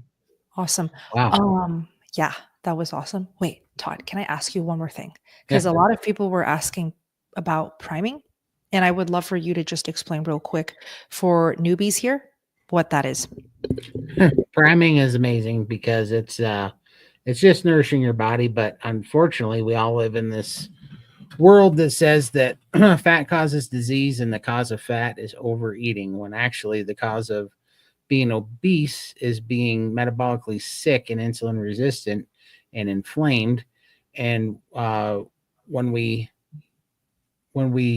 try to fight that with restriction, calorie restriction, we tank our metabolism. We get very malnourished, and most of us come into carnivore very malnourished. And so priming is a system that they teach at Steakandbuttergal, just to make sure that you get nourished, because when we come in malnourished, and I did at 700 pounds was malnourished, and when we come in malnourished and our signaling is all screwed up, we don't even know what a high functioning metabolism feels like. We don't know what signaling feels like. We don't know what true hunger feels like versus cravings, let's say. And so priming is a way of eating on a schedule, and to start a baseline so you can measure how much you're eating to make sure you get fully nourished, to let your body open up and your appetite open up and your metabolism heal and your metabolic system heal. Yeah. And kind of just nourish the body. And then once you're nourished, then you can go on to fasting, to lean out, to get some mitophagy, to get your fasted insulin levels lowered, to help lower your insulin resistance. But it's a game changer. I would not know what it's like to have a high functioning metabolism, because I'd never had one before in my life until I did priming. And that took 40 years to feel that. Yep. And shout out to Coach Raymond. He created the whole priming concept, the schedule, the calendars, everything. And he teaches it in SPG. So again, we talk about SPG, but really, it's just one-stop shop for all things, especially priming, because Raymond teaches that there. All links are down below under this video who watched the playback. And definitely, I just want to say one more time, let's all support Lindy's GoFundMe here. I'm going to put in the live chat. Okay. Will do. Let's get it to the goal before her surgery day. Well, it definitely will get there, but let's see how fast we can get it together as a community. And it's also linked under the video, but it's also in the live chat. And what else? Meetups, all of that under the video. What else? So you have a Tampa meetup, but then we also have a Tampa Healing Humanity presentation, or sorry, Hack Your Health presentation. Yeah. There's so many things going on. The Tampa Hack Your Health presentation in November. Yes. And so if you're getting your tickets, do we still have that coupon code that was all capital letters Carnivore to save $100 on your ticket? Thank you for that. All caps Carnivore, one single word, is going to be the discount code there. And that's going to get you $100 off your ticket. Now, I'm pretty sure they already raised the price. So if you didn't get it when it was at its cheapest, you should still get it now, because they raised the price like every month or something. Yeah. And then it gets pretty pricey. So I would not wait if you think you really want to be there. I will tell you, I know all of us can agree. The Hack Your Health event is the best carnivore convention. So if you're going to make time and invest in any one meeting or event, it's this one. I really highly recommend it And because SBG's got 2 panels going. 2 panels. Yes. So it's going to be a lot of fun. Yeah. Oh, Caleb, please come. Bring your mom, bring John Ray, bring the whole family. It's going to be awesome. You know, their family's like 10 plus people. It's awesome. Oh, For wow. sure. Brett's coming. Heck That's yeah. awesome. Can't wait. Camp Carnivore, here we come. Oh, John, Okay. hope you can come. Kit, anybody. Yeah, we'll keep talking about it and reminding you guys of all of these awesome events. There's plenty. Well, 'Cause- wait here. Yeah. Arkansas. Where's the meat stock at? So that one is in Tennessee. It's real close. Is that so close? Okay. I don't think Tennessee's too far from Arkansas. Oh, I mean, awesome. it's a little jaunt, but comparatively speaking, it's a lot closer to Okay. Tennessee than Florida for sure, because I think they're trying to Yeah. narrow one down. Meat Stock is in Tennessee, and that one is in May. And so let me link that in the live chat before we wrap up here. I post all of these in SBG in one place as well, so it's easier. But there it is, Meat Stock. And then one more that I forgot about, the Carnivore Cruise. I can't believe I'm going to be on a cruise in like less than like 3 weeks. I'm so jealous. Oh, no. Is there Wi-Fi on a cruise, by the way? There is. Yeah, you can pay for it. Yeah. Oh, great. Then I guess I can keep doing live streaming and show you guys what it's like to be on a Carnivore Cruise. Yeah. Okay. That one's in February, so you guys can still sign up, I think. That's the time to do the handiwork and get the butter baby. Max Oh got my nowhere to go. God. I'm just saying. Slip him a little something. I don't know if I want to bring our first child in that fashion. All right. Jeez, yeah. I'm just saying there's ways of getting things done. I love your strategies though. It's great. It's very I'll helpful. take no for an answer.